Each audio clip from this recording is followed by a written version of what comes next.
Yɛnim sɛ ma yɛkra no dɔnko na yɛapɛgye mu ma breaking news abadwafoɔ nso aba na ɔba bɛtena ase fa wodeɛ bɛka ho na ncp amanɔne ne efie yɛkyerɛ obiara nɔpɛ yi ma mo nyinaa kye ne akɔ aba 0551599933 0551599933 na afei mo a mode videos ɛreba no nso 0244 263 902 0244 263 902 ɛno ɛne WhatsApp video line a yɛde ato with me the messages no afa so abrɛ gye sɛ Tony abɔ kwan no ama ɔde foreign stories no ɛna ɛbɛdi kan anɔpa biara saa na ɔyɛ yɛhwɛ dɛ ɔbɔbɔ no kakra ɛde ɛbrɛ yɛ na afei yɛde deɛ aka no nyinaa ayɛ afisɛm na mo nyinaa akɔ aba biom ɛba midfield action Tuesday edition ɛnɛ ɛyɛ September bosom da ɛtɔ so aduonu ɛnan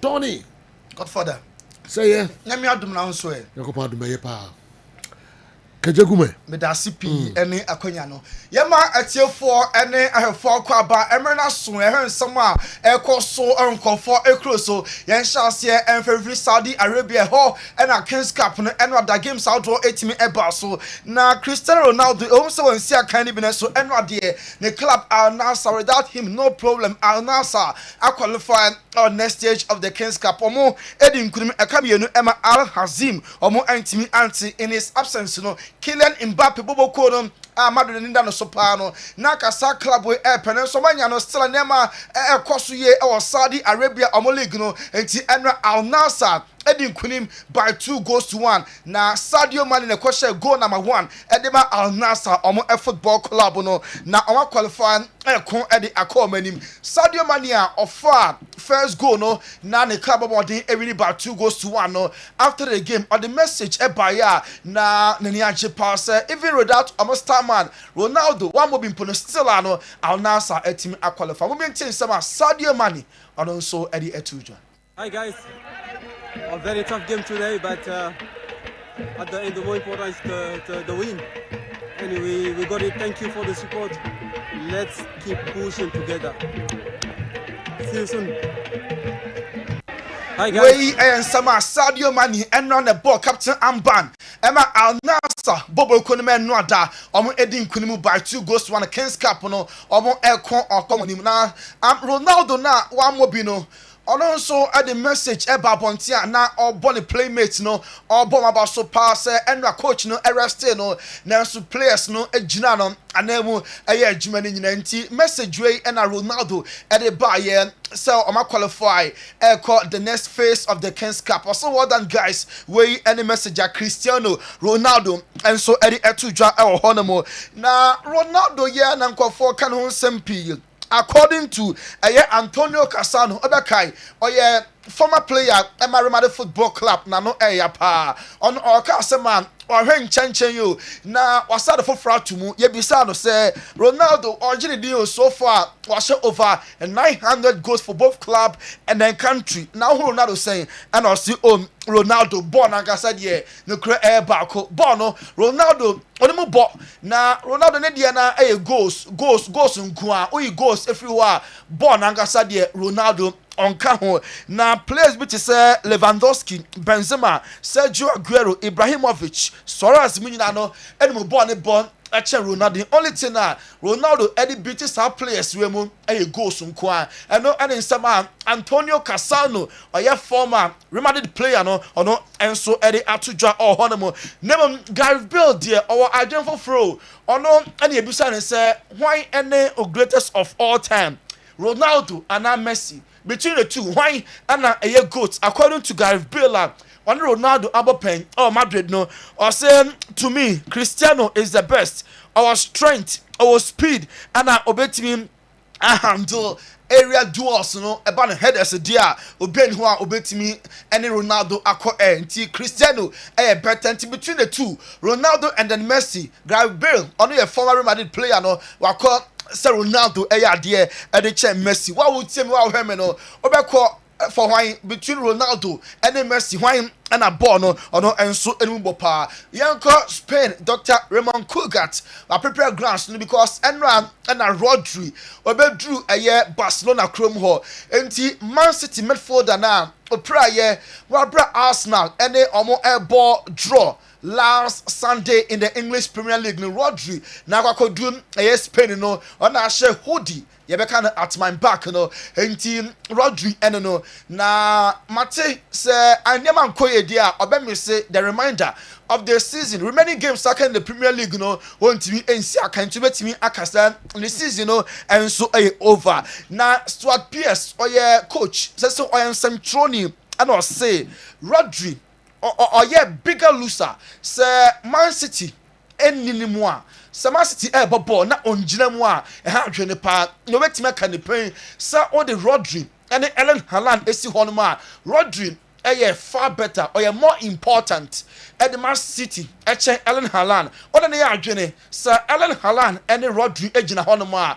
Now bakunya available at then be City and also Rodri because the position now all bono and you be the betting abo never open striker there betting ako market so ako pen striker ba now so Rodri position there enye easy cry so benya such a player it is what PS ekasa on Talk Sports or said Rodri absence no ebe ha adwene panka Haaland poli ho a affect City sa mo test what PS Walinti yadimu nchiremu enso ebeba na Manchester United Manchester omope Alphonso Davies Madrid nso epen for next season nebom as Carlo Ancelotti ono de as Ferland Mendy na open Mendy na ama boy no so as onya confidence about the contract impo what me extend into Alphonso Davies and na Manchester United so show interest on mu pasa omunya na omo enso epe papa Luis Enrique wa granted extensive interview eminenti the airball you be no say obefili saying se Barca and PSG the current club coach Esiamu in the champions of the finals Champions League finals Ebeko say and I say nka enya ne dekra because ono oye true and true Barca wa coach Barca pen wa bo Barca pen na Barca club e wona kuma mu enti enfi wo enti onti imagine say o face the current club PSG with Barca no nka enya ne de enti obon pa say de no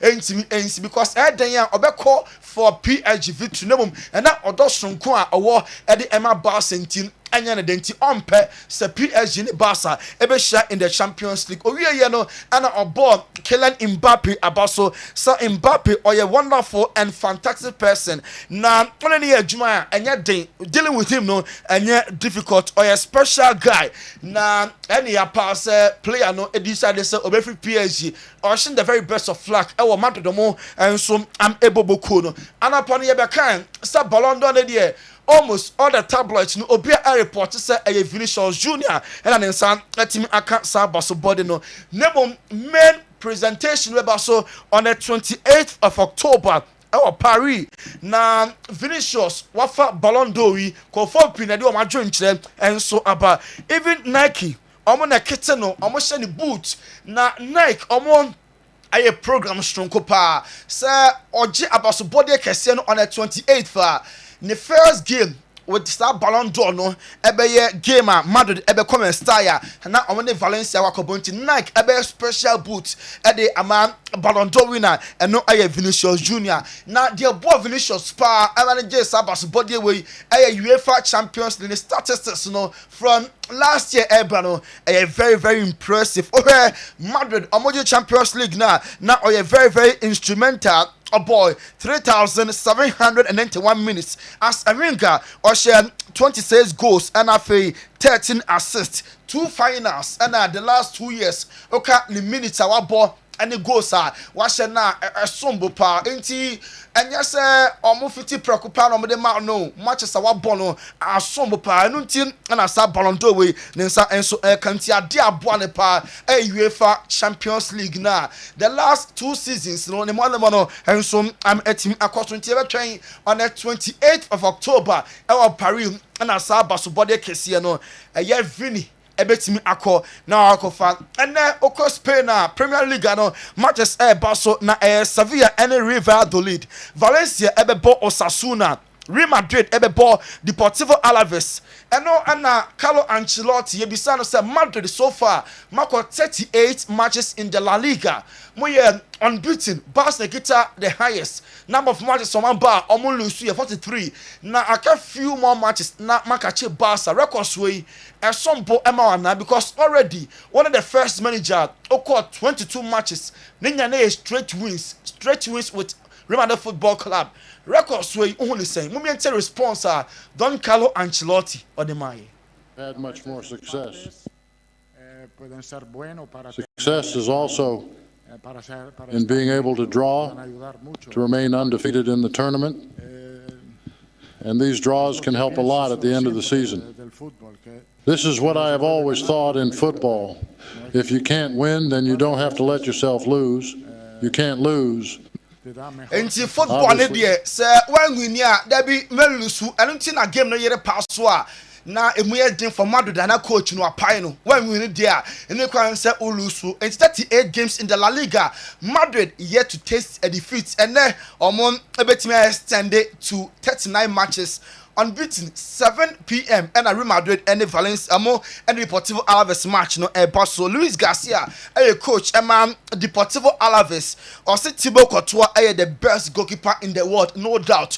Goalkeeper so we are currently obiani who are all form Thibaut Courtois into Alaves come face to face with the best goalkeeper in the world. Yentua so enko Barca so ye Classico no next month October ya. Na unim say Barca just on for the Classico no about bonten every year. Classico no Barca among celebrations a whole draw share different jerseys into Barca just ya share Classico no actually mu cold play na that Barca just ya share October Classico Madrid and Barca and so ebebo and meeting kase ho Barca goalkeeping department no situation no be saying because goalkeeper we Premier can do test again ama Hans Flick and sporting director Deco share in a meeting. It is 24 million call meeting now decide two options either say and the money we are to assign the goalkeeper or a free agent and now say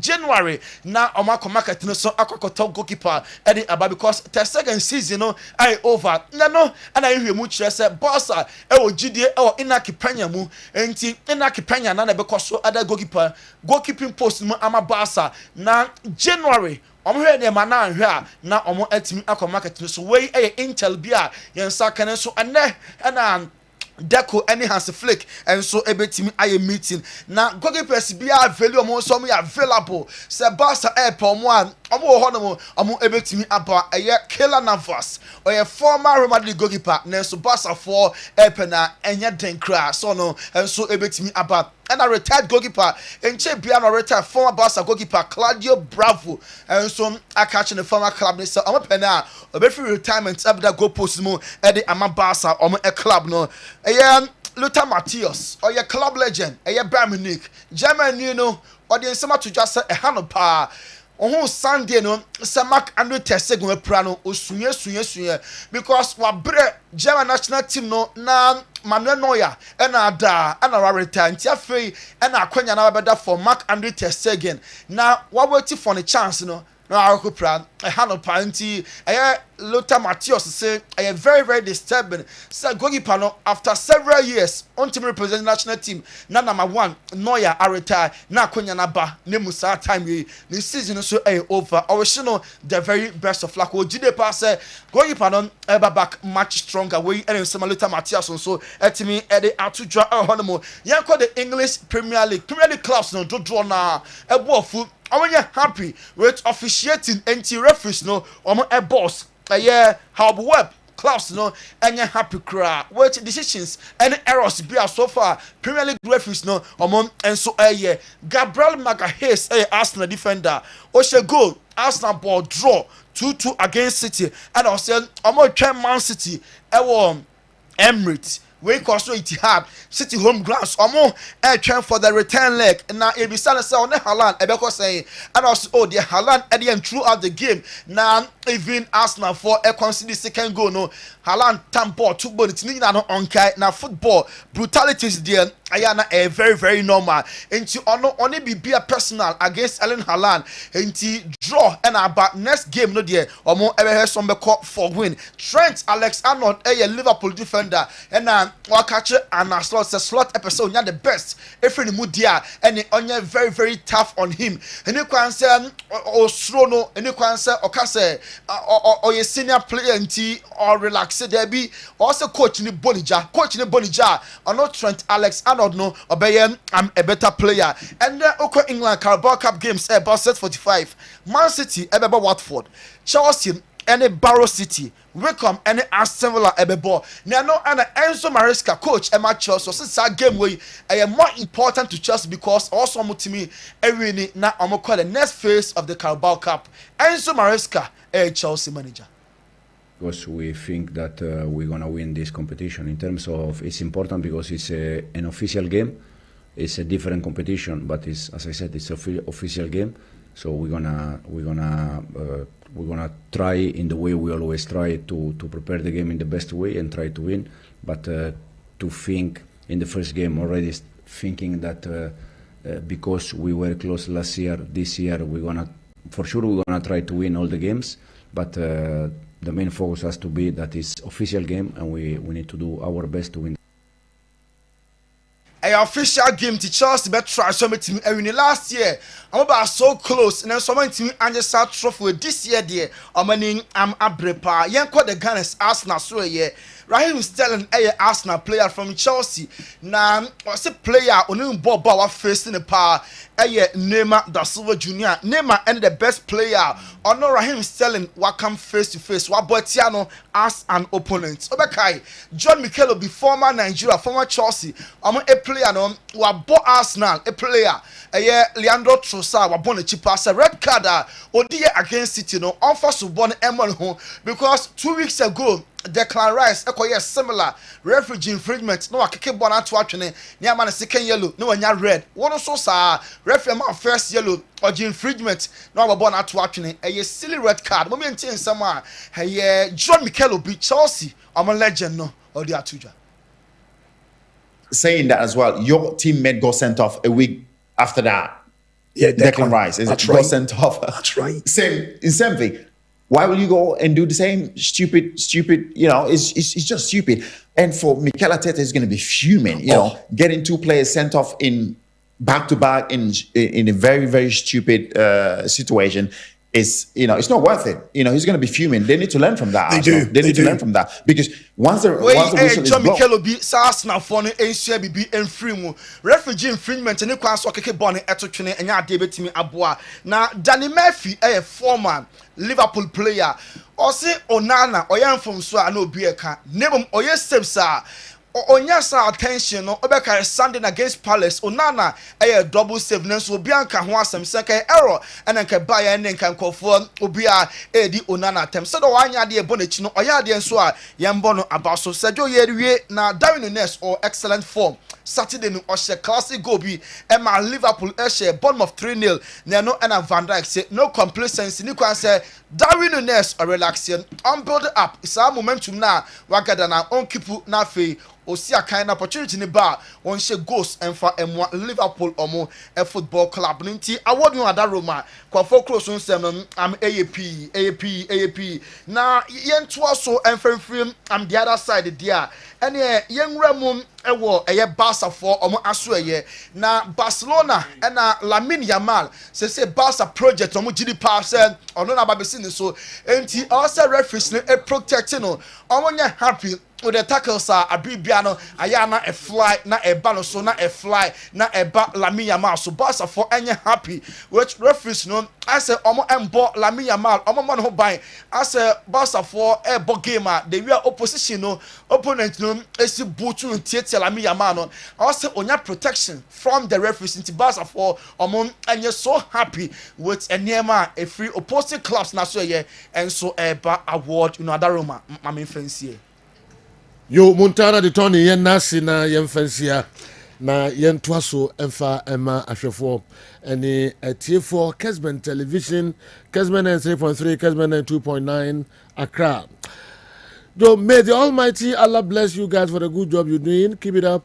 Monkwe Edway Free Abuaso and Abeka Yensa.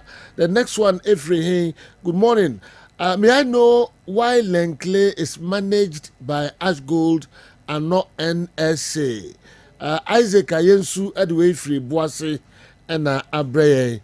May I know why Lenkley is managed by Ash Gold and not NSA? Oh, okay.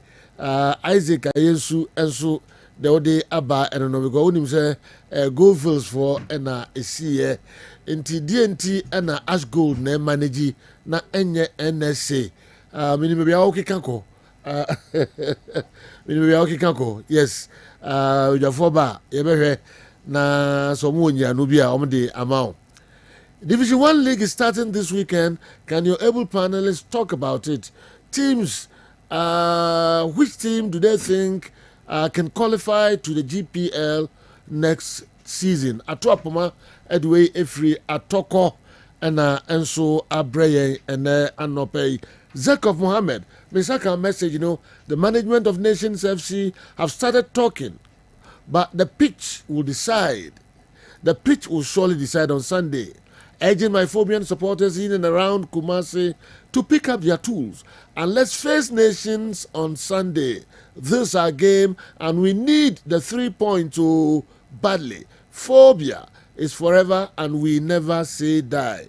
Miji mienu bisu Afriha na mijidi ye se mo nsema mo dia ba na ebia ebenya nsema kwa na mienu bi na ya ho discussions ye pa Julian Caesar and the way eba and the Wuti. Or say, in as much as I don't agree with the way Coach Ogum handles issues, I respect him for his work ethics. However, I suggest it to do the club Kumasi Asante Kotoko more good if the people around the team could help manage the coach on how to handle such tricky questions. During the game, a typical psychologist could be penning down some possible questions he anticipates journalists may ask him after the game and prefer answers for the coach in order to condition him well before post-match interviews. I believe everyone has his own weaknesses, but when managed properly, it becomes a strength. In other news, Coach Asarbediako should kindly forget the Kumasi Asante Kotoko job, because the fact that he could voice this publicly suggests he is overly obsessed with the job. And this is a recipe for disaster. Julian Caesar, Ediaode Abba, I don't know. Me ma umbi wa no kra me fa me overly obsessed yes with the job, and that is a recipe for disaster. Yes, I disagree. You disagree? Yes. Oh, okay. Yes. Okay. Me fa Daoud Heba kakra bi aba na ebia ni what atwa so kakra bi me ba you want some kapa you fa commercials kakra bi. Yanum ni adofo ye fra me Dr. Daoud. Me na me da Daoud Heba hospital ano. Na enam me so enane Daoud ointment. Daoud 360 capsules wodwa man so a ene obi adi hu adanse. Na du wei edutwem Daoud ointment. Daoud ointment or se fetwi na ebeko. Ofa Daoud 360 capsules or cc na ade wom. Na drum yenu wei e adwuma bom. Obi a osisi ye o yapa. De obeye ne se wo de Daoud ointment no etwitwe osisi na anopa ene anwumre a nansa bia no na wo de bia bo asawa obetimi de atua wo dware wi a fa Daoud ointment wo de te ne fa sra ta bre kro na no na wonom Daoud 360 capsules no anopa ene anwumre na danse ye na ba amane wo de enko na enko ti adanse ni bi Daoud ointment edrowe me straighten and well done. The toda me po djuma na me honam nyina me ye me ho bibi enye ba se minya sa Daoud ointment we na me twitwi a na no paso minya Daoud 360 na me no mo a ese kwa le me ye adwuma kra se kane no te do we de edi masema ma no be di so asema ma electrician na ye adwuma ekofia yentimi na Dawood ointment so ye adwuma na obra okoduru fia fa twitwi ade be che no na wo hwa ye den Dawood ointment fa twi keke na ebeko Lura mi yusu mama hoden pa ma metimi gba odwuma bibia e kama e ma me ye Dawood 360 capsules and a Dawood ointment o memre we no na do we no so twitwi wa aposo e be ma ya oni nyina afiri o ma de che otimi be gba odwuma Dawood ointment fa twi na ebeko da bia amafo company da wo ka mu sa ko spreader mi secret na nu ani ebudo na ani Dawood ointment ene papa mi sole no pa mi twitwi mi sisi achi mi babia he mi ntebre secret ni nie ti so person te sem ya we use Dawood ointment that's the secret of my taxi driving me a transmission gearbox specialist ejuma mi ye enkare na mi pega ade a na me nsakura antimi pega and I say me ma ade so na lock mi sisi say if you me share Dawood 360 capsules and Dawood ointment abo me bebre the dry you na so amente ya mente bla bia obia mo modern so betimi apɛ Dawood ointment and Dawood 360 capsules enya bi ato odofo se wate bi aduro ya me ka ho asɛm no ɛno ho adanse ɛne wɔnom adi no ko pharmacy ɛbɛn wo herbal shop ɛbɛn wo ne kɔtɔ Dawood ointment Dawood 360 capsules na sɛ de nkrɔfo di ho adanse no wo so be di ho adanse wo pɛ sɛ wo frɛ ya ɛno na wo screen ase no 0244 886437 na 020 168 1717 baby a yeton aduro wo man Ghana mu bia no wo de wura house wo pɛ Dawood ointment and Dawood 360 capsules. Ahai the World Scientific Clinic and Diagnostic Services. Onyankopon adawroma odi saa yaresa bia wei abesia nom se obi biara ohaw bia da ne so bia no ayɛ yare de onnam yɛn so na entimi enye de ensa ne yare ebia me no ka sei mi yare na me bɛbobɔ so no ebi kura na na mantimi amɔ yare so oba nyankopon se onnam yɛn so enam haban so enam mpaebɔ so ebetimi atu yare na se ama ho ato ebia odie ne yɛ awosem na ɛhaw ebia oyɛ bɛma no entimi nsɔre nyina so kura me bia me ka se ansana bema ne besori agina so no eye moja enedeko enti se moja entimi ndi afrusa ne ye a bema no entimi nya da because bema na ye dindindin ni na eye moja ena afele ne sa ebia owo akomayare na se wo problem bia na entimi ensori enyina so ebia me no kasa ne de odie na awu eda ho fom kodo a entimi nsori kura no yankopon na me nso ebema na ahaban so amana sori ama so so ho ato bene ye meto nchia wo ho because umema no ensori kura na eyare ho sempa because Nidie wani entimi enye de enjibida ebia na uso de ne de odikobo ania na abesne ko free premature ejaculation oba ebi wo hono kra eye adwimu na wose ye de ye cycle ebia meka se ebi wo hono ma enye dro enye bibia na ye dro oba ye no bedi nkomo na said problem ni sitie no ya hwe ehunu problem no hanom ye nheda ma waduro keke ye ma waduro wabra ye hunu problem no because amre sika ho ye den enti se omo obi aduro na wa unim de ya duro ni kwakoye na se okonoma duro na se ankwa wa ha nipa kro no ebia na wo de ne ye typhoid so se enya wa wanhwe ya ohunu typhoid betimi am ye twa won so no epilepsy etwere wo ne ka se ebia na wo nam a wo twahye ama wachinia enkwa meso bra ene me beto nchia ebia na wo de no eye pressure na tena so achepa ebia me no ka se uda form team stroke abubu agufom anase yare na amana obubu agufom tima untimi nsori no fremini ni hu komo wanya prostate problem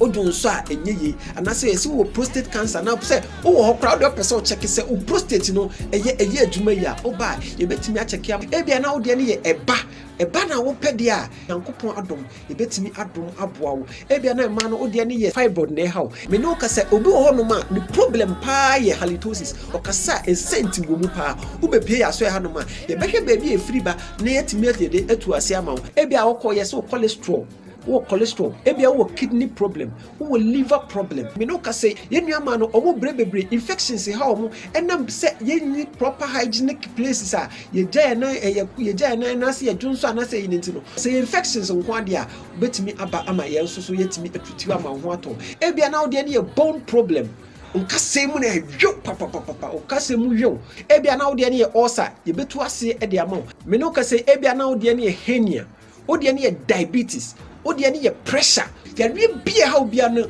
emre ni ntie bia na mentime mu boy yare ni nyina so ni what scientific clinic ma se atonsu ba bia free ba e wo Ghana ha bia oba o se oba atonsu Monaco junction bedu a number no na wuwu on 0244 087 687 ofre a mema ya ba be fa aba ho udu adansi rural banka opposite pe ene ne mo se signboard ne bo ho kakraka e ho ni what scientific clinic mo se e ho no mo no ya hyehyɛ ensa crate bebre ho no adansi rural bank opposite Accra, your mile 7, Edeko Tantra Kwan no so no. Janet Corner, your kwan ho pe. Ubedru mile 7 overhead, na ofre ya homa true for no a. Ye betre wo kwan. What scientific clinic? Nyankopon da romanti.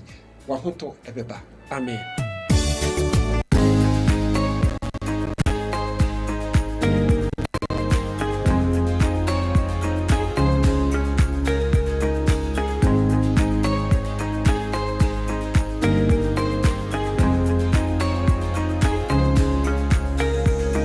Okay, yes, I'm Mama Kwaba. Yeah, Mamunyina Kwaba eba midfield action Tuesday edition. Yen titi hon cry na fi yemfa de hono enso entoa mo so andika. My mention sem fam free ho. Ene yeah sorry and I call free and say bebre aba. Vini Junior say yi ni ho ana. Oh, you know, I think you know what? Nipa no ne be compete no. Omo nyina o mate ahwe. We say it was before it was Mbappe. Mbappe was all over the place. Yeah. Now getting to the latter part of the Champions League, the two games against Dortmund at the Signal Iduna and the Parc des Princes now more Mbappe. And I'll cut off. Now the European Championship, no bien himself Mbappe the very redeeming image. He came to the championship and you know he struggled throughout. Injuries and some one Mbappe in the European Championship. And as Spain is sure more free. So clearly Mbappe out. In as much as he was the top scorer in the Champions League, he won the French League 1. He was the top scorer in the French League 1. You know, Mbappe cut off. Now Jude is the next person to compete with Vini. Jude is the best player in the Spanish La Liga. Trophy be Vini G be Jude EGB. But a name you know a man Vini Jude a free the race in him was the Supercopa final where Vini Jr. scored a hat-trick against Barcelona in the El Clasico. Clasico do both home and away in the Spanish La Liga. Jude say enemy nuna. But that was a final of a competition and a Vini ball hat-trick. Jude, any the best player in the Spanish La Liga, deserved. Who check the performance or done the dual La Liga and man no deserve. Again in the Champions League.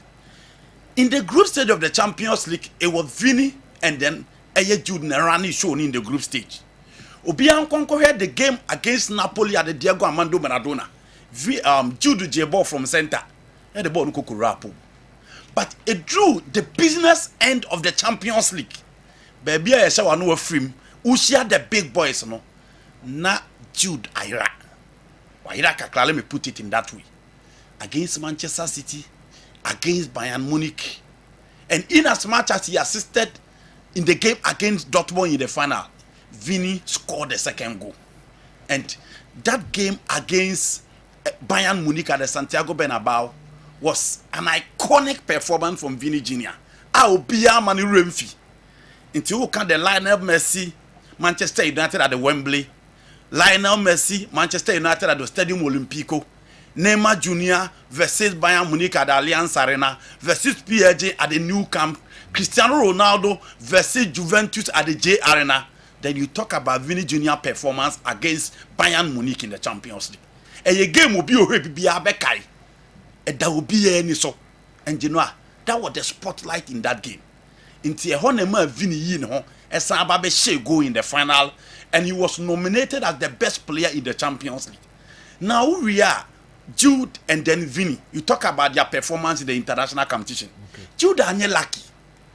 England by to the final, but individually, in as much as he was so crucial to their qualification to sub finals, no could do in the final he was missing. when Timia show the best players a show or the final of the competition. And now Jude Bellingham with Manchester City, UEFA Nations League, FIFA Club World Cup, EPL, but he wasn't the best player in the Manchester City. It was Phil Foden. He played in the final, but not 20 million, you know. Now, Omukoma Rodri, the best player of the European competition. You bet me I raise concerns about being nominated as the best.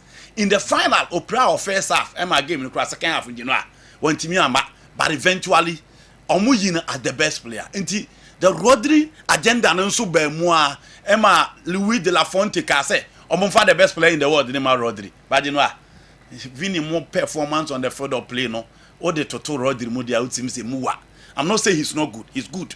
But performance within the season individually. So when you in a park and so obia performance in the obia debano, you know, and don't know Vini Conanim and the sun starting season, Real Madrid Enyan is smooth today, but you know Vini is still performing. Rodri MSC the first 3 games and actually waba. You better talk about the injury, no, but you know the last game a Real Madrid boy against Espanyol, Real Madrid were down by a goal to net in the 55th minute. Vini entered the pitch and he changed everything. That is a mark of a top-notch quality. That is the mark of a player who deserves to win the Ballon d'Or. And for me, within the season, if you are picking those individuals one-on-one, the closest for me will be Jude Bellingham. And Vini. Of the two, Vini actually it drew crucial moment, you know, Jude. And Vini for me deserve the best player in the game. We had a performance, Oka said clearly. On the lady, say, nani age 24 or age is on the side. Enti who say over to me the next year or 2. So they can bit me and maintain it. No, Sanji at was me no anamiansa. Performance. One. It is difficult to predict the Brazilian players these days. Ubenwana $1 billion a week above from Saudi. He will forget about his football career and think about money. O say Carl things biniko. Yes, say Madrid no war. You say be ya ni na so be ba. Na even performance ya odiko ya. The next 2-3 years. You know, still it will be difficult for me to predict because of the Omoye Mbappe or Madrid. You know, Mbappe is struggling in Madrid, unless you know what the Madrid gives. Okay. But they find a way for him to score. Gebia. Penalties, a Vini Nebo. Okay. And then Mbappe Nebo. Now, the first game against Mallorca, Vini Kobo penalty. A former Real Madrid player, legend, Guti, Daddy, I was set Mbappe Nebo. Now, the next game, what was she game? We be who say, "Omom manage Sani about dressing room." Enti, Vini bar penalty for Froba also the man Mbappe, and that has been consistent within the Madrid team. In the last game, boy, Hendrik Binya penalty or the Mbappe boy. One of the games, Real Madrid in a penalty, Vini the Mbappe boy. Me can in a baby said, you know, and the game, you know, goes here very, very important to game him. And to Drew baby, I will talk about numbers. And to Drew numbers and Obian Mbappe, how fame the PR that he has. And to Drew baby, can now perform one, you know, and then Mbappe by and on say gradually in as much as a friend of Jude Ebano. Opo there will be a reduction in terms of goals. Fedi Vavadi Jude at the Beba. Into Drew baby, goals ni be key. And for me, you know, when the goal become key, Mbappe baby and now on Drew so the Ballon d'Or, you have people rooting for him. Until you already had the media and the hype around him already. Into a Sabana, you know, Messiah consistent in terms of goal scoring now. It drew her, you know, Mbappe will move ahead than Vini Jr. It is the reason why I cannot predict that Vini Ebekoso already. But the born here, you know, you can bet me say Vini is all over the place and bet me as a tier of the piece. After the next 3 years, I should say is the best in the game. Naru. You know, this is 2024 Ballon d'Or. Now, MLT for TRC BM say for the 3rd time in the history of the awards, the calendar year BM, the near you know, be from January to December. No, this year, the season. And as a trend say and painful say this award now from August 2023 to 31st July 2024. 31st July 2024. as a Chinese say ball be born this season biano technically and can a Ballon d'Or no ho. Intimi influence you'll be voting. And until I'm using the term technically. And can but a Brenner will go to a ban. Yeah. Yes, she free break we copy Sabri, but Brenner will go to a ban. We any pano. You'll be in a time. It be influencer. Sure. As we speak, the voting has already been done. The awards will be on the 28th of October. Yeah. And I agree with Andy said the power ranking in the Ballon d'Or winning along the season are switching along the line. It was Kylian Mbappe. At a point in time, it looks like it was Jude Bellingham. And the Nea Eka say at a point in time, the Rodri agenda came in very strongly, especially after the Euro Championship. And I would kasa Obeka Urai Freno Vini Junior.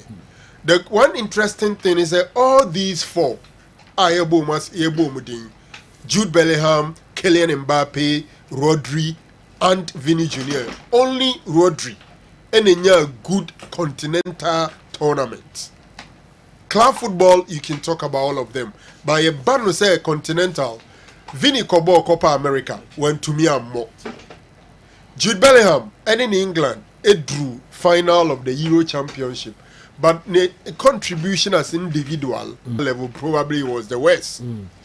Then Rodri for me was the best player when it comes to contribution to national team football in terms of the championship Copa America Euro Championship. But hey, abato entidru baby a more fans no ya na ehu hia. De mi bisa me ho kakra ne say Vini ne antics ne neema controversies surrounding him no enye captains ni bi enyi. Emom nkotu ntia no. Because the Minister Ballon d'Or no national team captains, the coaches, the journalists, and the technical study group from FIFA. And they to Sabawi. Uti anye ya omode money nyina echi na ubi bintu hu ye obi enyi. Europeans ne doso. And uti Vini nsem na as any desire to fight against racism no. Uti anye ye na konya a captain bia oye racial. But eshenimu emrane adintin wontumi nyimpi ono nko age ni pipa obeto etiaw but the car park no so no ball no mo bosisi amadwe me say amongst the four it should be Vini Junior for what he has done over the period. Okay, yeah, more can a friend saying players are almost closer. Yeah. Omuna na say Real Madrid. Oh, the does it mean with, Madrid, with the exception of Rodri. Maybe the Rodri I come on back. The Madrid bet dominating next 3-4 seasons. General. And as a bit must spring every baby. On project, it is so clear. Say the Galacticos era no money be. Now this time around, no say no musi build the Galacticos no. Probably apart from Mbappe, our established World Cup winner no. Omunya omo fifa omo ebro omo yankwada. Jude came around the age of 20. Vini came around 18 years. Rodrigo around the same years. What I say? But yes, Adeba could be a disadvantage in the era of Cristiano Ronaldo. Everything was geared towards CR7. The almighty Benzema Munyina, Garibay Munyina should play to suit Cristiano. But this time around, it doesn't look like that. Intiesana honors and glory are shared amongst these big stars. It is a content club copy free team bimwa. Ariana Koyasem. Inti dominance and you see a Kenya ya ja hurricane or because ono nananka ye elite striker and paying for no ano ye contender. But along the line so nema conform. Ya kaja Ellen Haaland and so on for all he has also done. Probably because of national team football. Okay. And also national team football M1. But the Haaland say oh show more in future him so be dominate here. Probably he should be considered. Unfortunately for him, the PR around him is not good. They by one match away all the discussion is one should go out nebo. But Mbappe Munyina boy West games, but nobody talks about it. And I agree, say omo na ebe reni but omo anya careful they be quite omo how omo be spread the glories around them. Madrid ye be biasa ntawatawa ma omo tem. Omo so omo raise Vini Junior ketua. Akoduru baby Mbappe je no. Omo raise Jude. Omo mi enu nyina no omo page omo so omo do omo ba beto baby Mbappe wono because omo mpese ahoye abeba omo. In terms of at the same level, and if you look at the amount of money they have added to these boys just to bring them up par with Mbappe, it's just amazing. Madrid will have to continue and have to be cautiously making sure say the beer the moment in Tawan best strike, you know, a problem. Can the world best player ever come from Man City? $1 million question. You know, I said Manchester City will win the Champions League this year. Yeah. Erling Haaland will win the best player. Who's that? Yes. Okay. So I'm win. Also, on only problem no. On only problem no yeah. Big games in the Champions League. Any problem. Against Inter, he touched 14 balls. Big game we will be here. And all these players had iconic moments. It is not Champions League night, no. Due to ball group stage in Nepal, me so on go Napoli or the ball from center to pole. By a drew Bayer, a drew Man City, a drew Dortmund, Jude was nowhere to be found. And only Crawford. And those are the games. Until we are land our show be a Man City has 13 goals in the Premier League. Was 10. You know, was 10. Out of the 96 goals scored in the Premier League last season for Manchester City, was 27. Into Manchester City team no ankasa no you know in as much as Pep a team they function or the pivot in midfield Haaland had been a consistent figure. My Musa a question okay so Haaland a ball Barcelona ball na obono City na or yes or La Liga no Barca na say Madrid enka ni din emma bonti bebre chance o Man City ke wo soro kra Andy. So I doubt. Do you know why? I still doubt because of the American. Yeah. You know, I'm to say Ballon d'Or no, between the two teams. Barca or 12, Real Madrid or 13. But you know, games need the obo. But those players now are born with you say omon kwajeno. Because Barca go for Barca there. Yen can some kwaje Ballon d'Or and I'm for all these years. In go for Barcelona team. No, but no more the Haaland. Omo Barca sisi ano. Omo ye de ele. Because you both Vini Junior, no ba bobo omo back close pa oba Mbappe, oba Rodri, oba we. And I'm say Haaland, e bomb Madrid. The whole years is here he was City. And all year Madrid and Barca, e was La Liga no. Say ka bo dia kan omo contenders no. Of course. Yes. Say Franco the football contenders. Yes. You know he was a contender. No, but obo wa mo. Oh, ma more contenders. Yes. Me can say. Maybe o sedenti and one for nan. Oh, for that one I agree. Yes. Oh, for that one I agree. You see, General, season here, this season there's not much national team tournament. Yeah. Until a year will be to me IBB. Okay. Make a tournament. Me can qualifiers.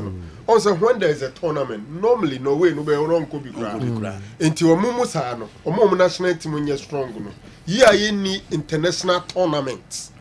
Our tournament no e decide bebre no such here ya na ye boa wo so we be bia e betuma farmer but here ye bo World Cup here ye bo Euros o man nya dia say here no because ya na that tournament no e fa about 40 to 50% of me feel say they say Modric edge Ballon d'Or because of the World Cup. Not club level Ronaldo ma buno from enti year to say year simu no Euro Championship, no World Cup no. If Man City a year there Champions League especially. Yeah. And then in the Premier League now you'll be a very strong contender. Yeah. Okay. I believe say Guardiola and so can in as much as Erling Haaland is scoring. Obian kind of know what Haaland was doing at Red Bull Salzburg and Borussia Dortmund. He makes play. Sergio a bad game no more. There are a couple of goals at Erling Haaland free train or chichi. But Man City now quite say be only the only now man form possible no. in as much as say he's scoring, Sergio, I think say Guardiola and so can M1 my one game no more. Okay. Yeah, like me patch say he was making play. He was making play because now Ellen Haller will be our back kind of Borussia Dortmund and Red Bull Salzburg. Send you now amount for treat or no so no yebi. But Man City now no I say there are a lot of playmakers behind him. Man City, a lot of playmakers. Phil Foden, Bernardo Silva, Kevin De Bruyne, all these guys Doku Jinawachi, Savino, Nkrofu drop about Ochiaba Bede. You said he had same players around him at Dortmund. Quality, the same standard of players. No, same playmakers around him at Dortmund. But yes. They know say.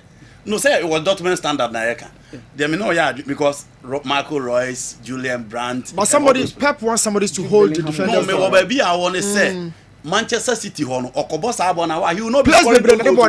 No, he will not be. Man City born opponent and a half. Into untimin drop. So what you see? Into hono so one. Playmaking. Let's see playmaking. Mama just hold the defenders. At the point in time, they turned Cristiano Ronaldo into a goal machine. Yeah. Ronaldo, you can't say and train skills. But they turned him into a goal machine. And that is what Pep Guardiola wants from Erling Haaland. Exactly. It is what it is. What's our Madonna called the weight of La Liga so far? Sure. What the Madonna called the weight of La Liga so far? 2 clubs. The weight of La Liga. The weight of Barcelona. The weight of Barcelona and Madrid. No La Liga. 2 clubs. La Liga. No, our Grace man ball our boy wait here. Who say the Papa brain himself Mbappe perform for France national team take Grace man. The weight of Real Madrid and Barcelona. Barca 2 clubs.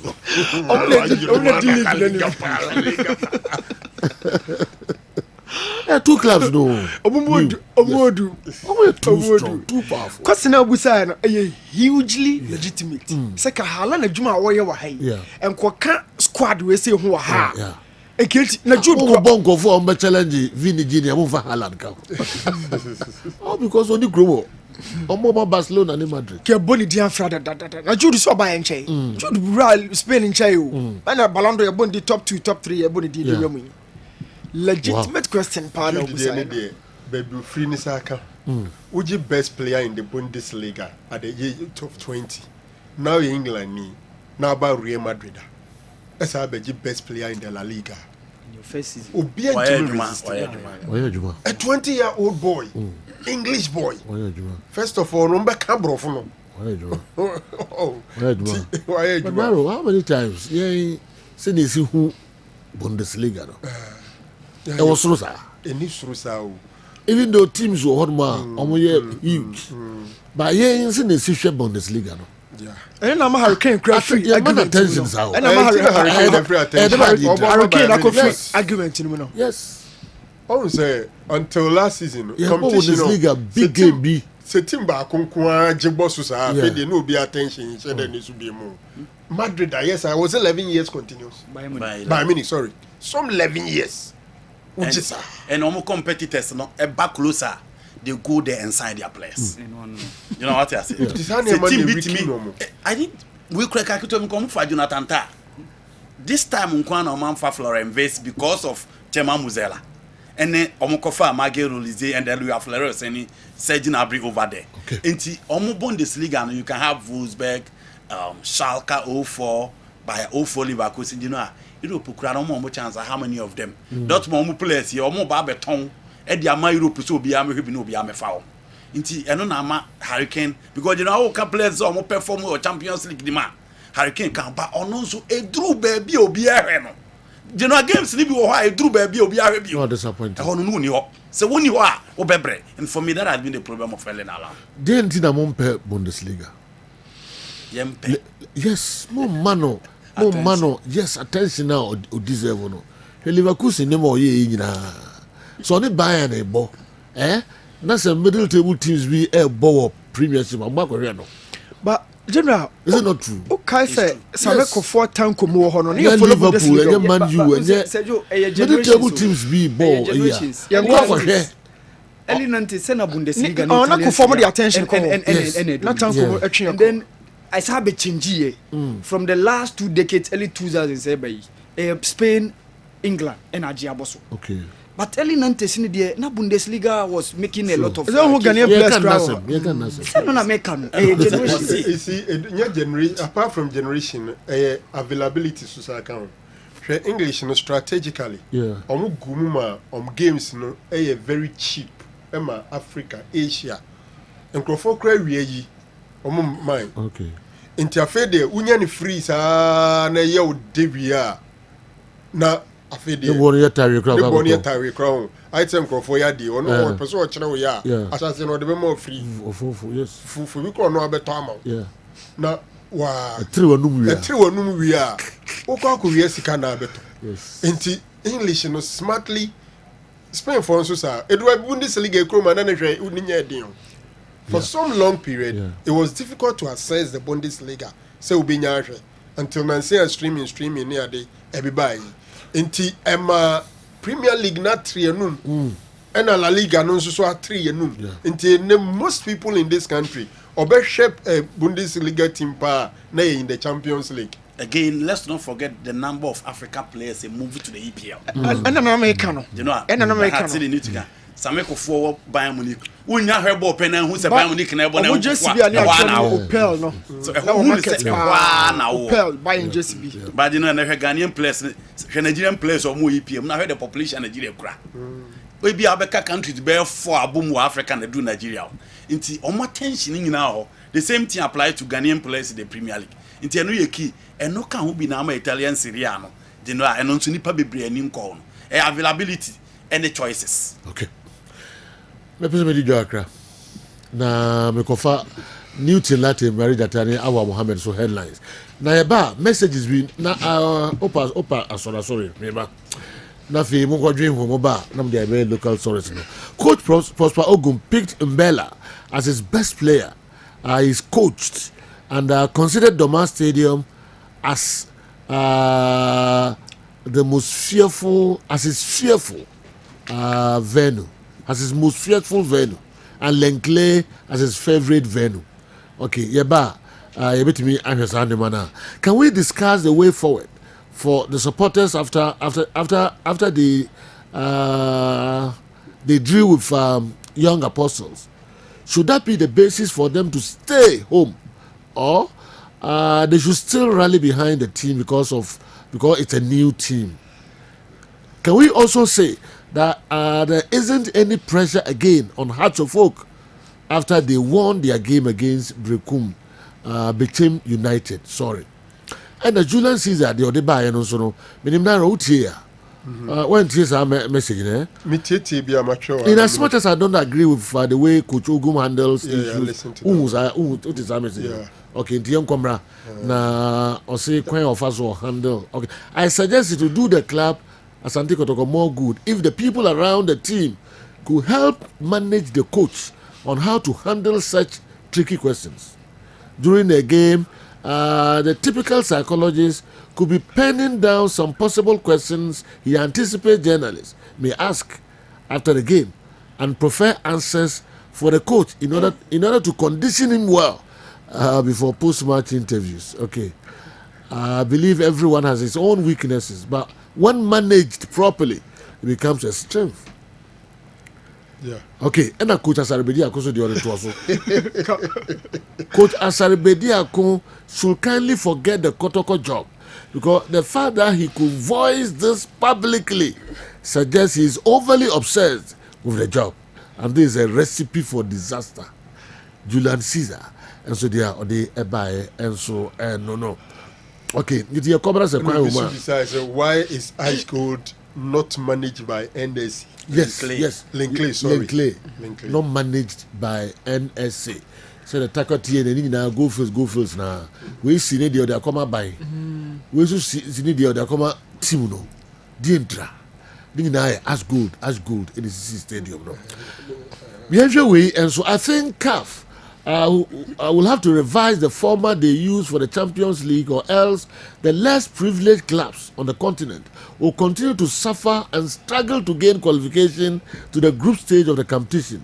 I think they should use points accrued by every country in the competition so that teams that qualify from the best country based on points accrued will not be participating in the preliminary stages. I don't understand why teams like Ali, Raja, Esperance and Co have to play preliminary stages before they qualify for the group stages, because it makes it difficult for the less privileged teams. Also, I think teams that qualify for the group stage should be increased to 32 instead of 16. Justice Mampo Asem Health Center. Justice Asem, yes. Yeah. But Justice in Chiasia said African standard na shooty kosro. The standard has risen up. It is over for na make kan ho a se kan ho pa. Da ben da. And I mean make kan ho ko do North African clubs. Uno mbe share prelims na se ombe you. Me free North for no na me ba yanga mo na be boako. Yanga mo ho no. Yanga mo do North for no papa. But still omo babo ye. Eno na se me careful no. Yanga mo bo no mo bo Aziz ki mo tuatua 8,000 10,000 de mo. Come say me dey say alagi dey kikam. So omo ko ball e wo Algeria. Yeah. Omo ko fa attack. ABC Algiers and Sana Omuko Constant. Try the ball, no. 4 hours, 5 hours. Ubedu na kutu je kra na year fi. Branton in some now Kenya no. A fire. Don't go do your bread. Difficulty in traveling across Africa as compared to Europe. Yeah, do it away. So see increasing from 16 to 32. You are talking about more matches. Very affected teams, in their domestic. More in this no more in this crowd a very worse. Traveling and until Europe, boy Champions League in midweek. But here they just say upon a weekend. Net teams, so postpone your matches. Uko Egypt, Ali Timimo, in your outstanding matches 10. Yes. 10 outstanding. Omuko Momu say Ali Fone say Egyptian. Sankrofona so 2 straight no about Kumasi Airport. Orlando baby, traveling across Africa. With my cousin Oko Benin here, I'm going to Ethiopia. This about yeah, the most so. Yeah, the most so. It was a job for Oh my God! And also, Chief, because fancy my expectation in Rafom. Oh, team so. Yeah. On my expectation in Rafom. And for Kotoko fans. Okay. On my expectation in Rafom. Plus the performance of other teams. Okay. Yeah, I said the underrated other teams, Yeah. Dodo. Yeah. And you cry. You underrated other coaches in all nations, almost center backs. Oh yeah, I'm back free. Kofo of the Chem. Oko Gripman of Olympus. And a Razak Simpson. Razak Simpson. I'm back three. Hey, it's over board no so. Definitely a lot. Emma or more expectations no Emma. Not Doctor Engine no more PJM dodo. Too much. I want the 4-0, 5-0 the cup was you. So what does who want to be your Musazi? You know, some Mikao has said. Mikao has said. Nina Moka Homo. Miana. General. Many journalists. Sedu. Na said the new thing I mean. Who supporters no. Second young apostles so kobo. Oh, say 2 matches. E o league nim. Omo bo 2 matches, omo win one. Omo de kotoko omo akoshe karale kobo a e wo home e wo Linclear. Wo se me nka se young apostles be ba bodo na omo se kotoko. Dina for the no dika. General. Dia na catch the kotoko team na apart from winning, me man can for any training be. But because you'll be managing the expectation, it's not about say own to me winning against young apostles. Expectation managing say who corner wo se wo ko share 3 ne wo ko share 4 no. Amaswa so what you say obetima share 1, obetima share 2-1 and 2 krana. Who corner ko ye draw, e be show ben show sir. But the moment you are looking at winning 3-4, as a children say what you say team no. Yeah. And American will have say on what basis the reality throughout the mid-season, pre-season, which friendly game and a kotoko boy ya na omuye so dominant and until the 3-0 and a nimu against the Premier League side. Mpacho to my say, one more game be a say for the game against Hasselhoff, for the games against Mediama or Lucy, for 1-0 or Botia Gold Stars. Never do call United. Only United. 1-1. These are the big friendlies of my boy. So I'm to Sukakra. goal scorers so no mo ne hwan abetamo a you see nchen na kire the rest of the squad no no, more he's still part of the team, so I will not even take him out. Assembly nyinani. Enti if this is the score lines out team ninya pre-season now. Yes, what are quality players, but football team takes time to gel, and you would have to manage your expectation. Were the fans disappointed because of the draw or because they didn't score 3? It is because Oman had 3 points, no, you know. And then 3 the only 4-0 man. Me joy club. Me ba, you be 2 discussions, so now me enjoy pa. But mummy any doctor.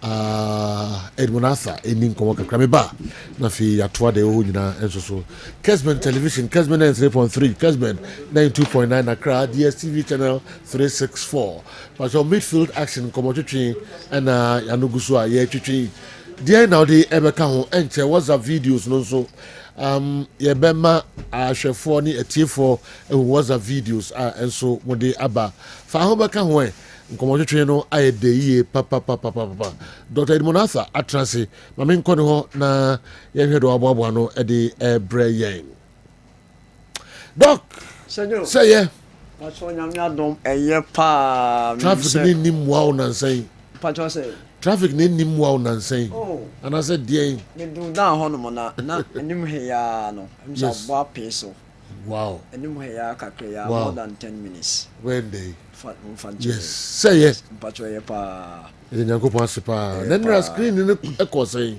sejo ye kan no ye de aseda ma nyankopon se enu a woti ewie mo mai wo hwe ano pa no na whether no pese style bi benyame ekasa ye ma oti ewie mo mai nti ye da otwedi amponyame ase ye da Kessben FM management Kessben TV management nso ase pa se in fact omadia atumu pekope ana ne kese no nso efa osoa oni o discussion team no panel no in fact we are so humbled and so grateful say yankopon shada inshira mo papa wa pa eba production crew na in fact yeni asomo mo MCR ne camera area ho nyina nyamishira wo mo me doctors are free other centers in fact Tafo Hospital, Menshia Hospital, Kwame Nkrumah, University of Science Hospital, and other areas by Nyamishra Womo.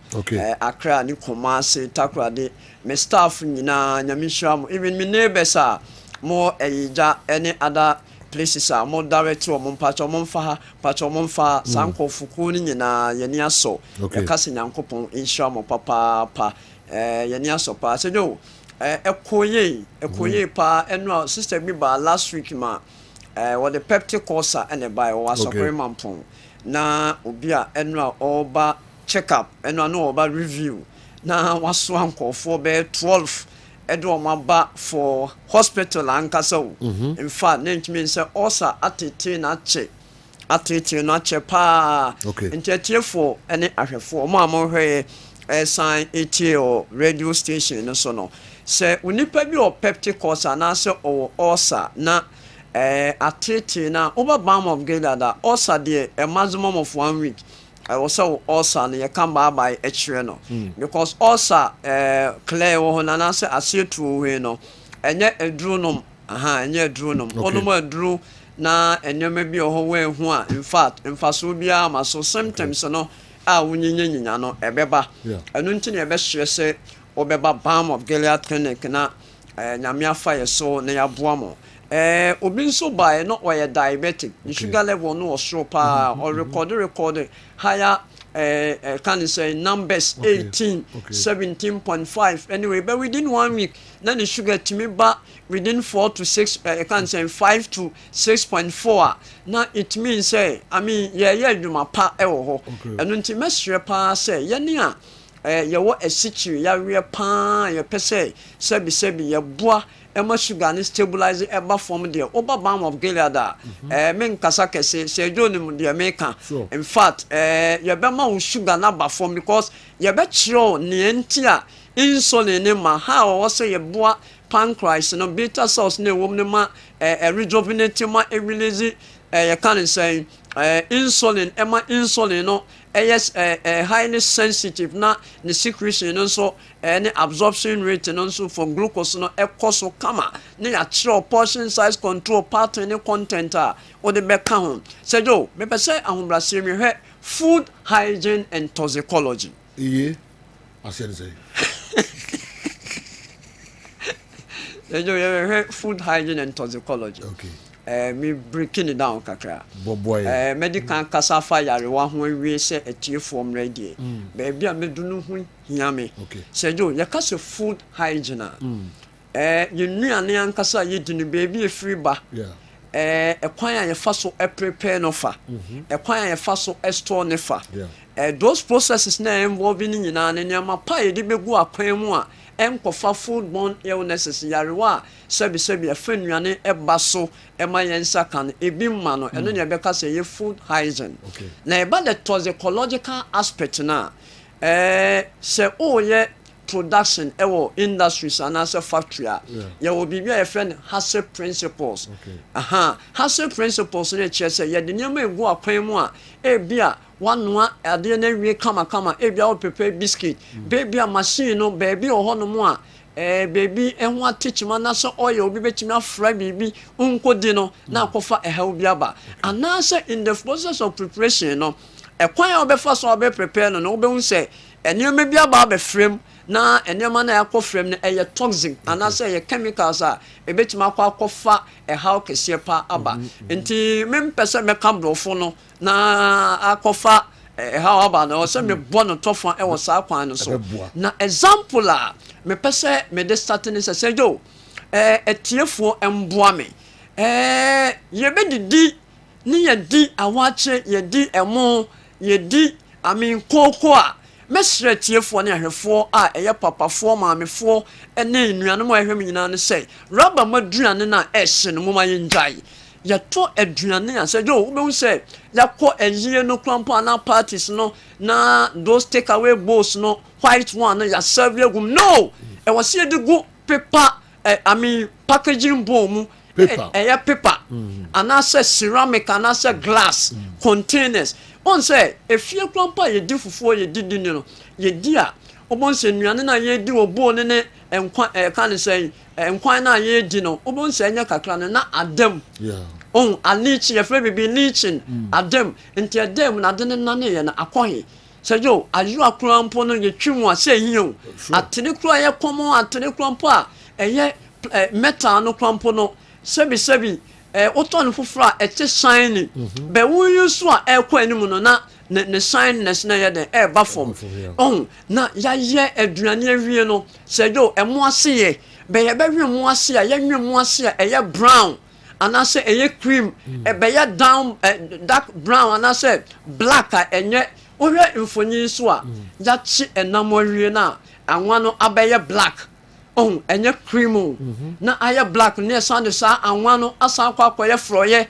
sejo eye niema bone ne de koni pedua ni mu obi o ha waye awache kama waye aduane kama ne sigata no obon se sebi esiwo be pathogen say yam wan keto yam frɛ ni hu omo a ekosi yarewa no ami o hwɛ nwura we pa edura bi a enwumre me pon na me yesa me ba krom na me hwɛ nwura bi a egugu krom a me say hey into Sunday yakwa sorry Friday yakwa sorry Saturday yakwa sorry eya na ye me ya ye tunra basa egugugugu ensu ya bia na ye bo aban abaso aban nyewe ensu ye ni ehuni ye pese ya ne abrochirefo ye pe adwene ne nya papa that is why Paul said being transformed by the renewing of the mind said jo adwene we no ebetuma ma man na tumpo akwananimu a eyeme eyewo individuals enu ntini ye pese enyini cha no enkwanya me de amaye beba apomdin a nyame wode amaye dada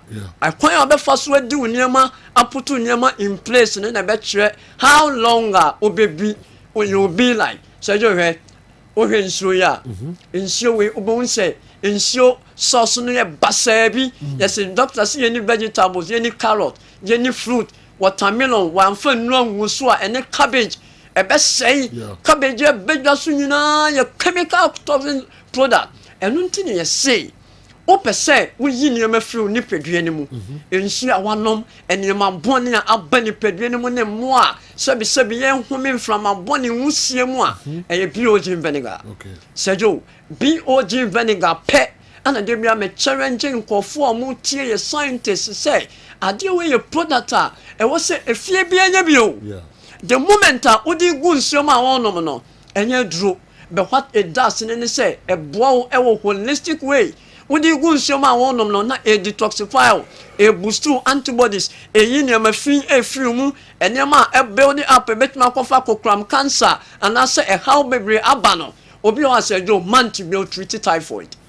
We're treating no antibiotics armor the system that developing resistance in situation of fampa and fabium. Fabio vinegar goons romania typhoid the drew. Bebema was stronger immunity. A bassa, a bad dana. I mean typhoid and one up penetrating malaria. I mean for goosium, not a detox for person stomach air flat with the goosium with dry and no baby dear dancing. Woman be a free UK by so you on the day yanine baba. Okay. Wase kwatreko yeah ama wa ferry enu enti no twa flight e ba ha kwatreko so unum zua ne ko na sejo e video e serious minim patient be secretary a BOG vinegar kwatreko keke se o tembia ma me no ba screen ni bi sejo wase wo hu bi da and opese we main way Europe and I'm so fine and you'll be champagne for Sergio and when it's a quarter call yo and so we jerry and I won't get cow and we 3 bubu Fabio Jingusium Sergio Omobasia ha Kumasi Asida House here Obenya be blue ha Oba Kessben Towers Accra Ebio ho Freya across the country baby Obenya bi and until yes say Sergio BOG dear. In fact, ya tutu nyema be mintumu da. E wose yema efie bie nya bi. Ana ye sra mo ma ton no mo modern say. Sene e bobo ne buo na mo de beji ye amaye mo mpo na mo nya mfaso. I mean 5 liters no 500 mils no e 40 cedis. Oh, ana o be fa gallon na e 300 cedis. 300 cedis ne ne sand we ba ko aka ho ama wo.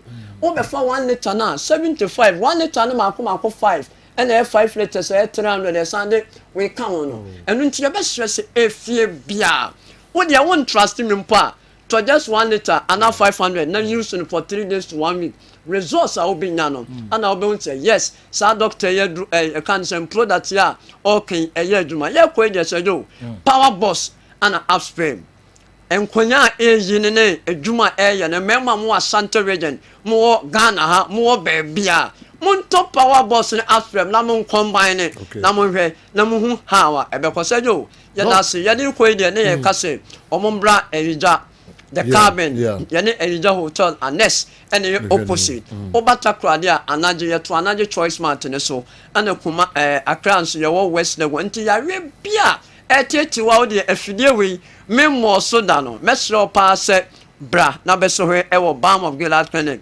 0539 86 38 0539 86 38 and I say 0240 51 21 71 0240 51 21 71 some of esi numbers so yem branches ni nyina ahomrase mu ya be direct mo na mamba kan hunu se oba ya be chiro ne mebia e wo so wo ye won nye na wo ye wa adwene se de open na obe dia me pa cho memma because enye duru no na e be saw ya we ne mo principles a obi di so na the results e be ba na mi sure mo pa se go pon shira won so Dr. Ebonatha sanso no the power boss and the upspam no enso e ka ho na pebi abeboa oye papa for ni tre Balm of Gilead o ma so ye titiri Kumasi ha oko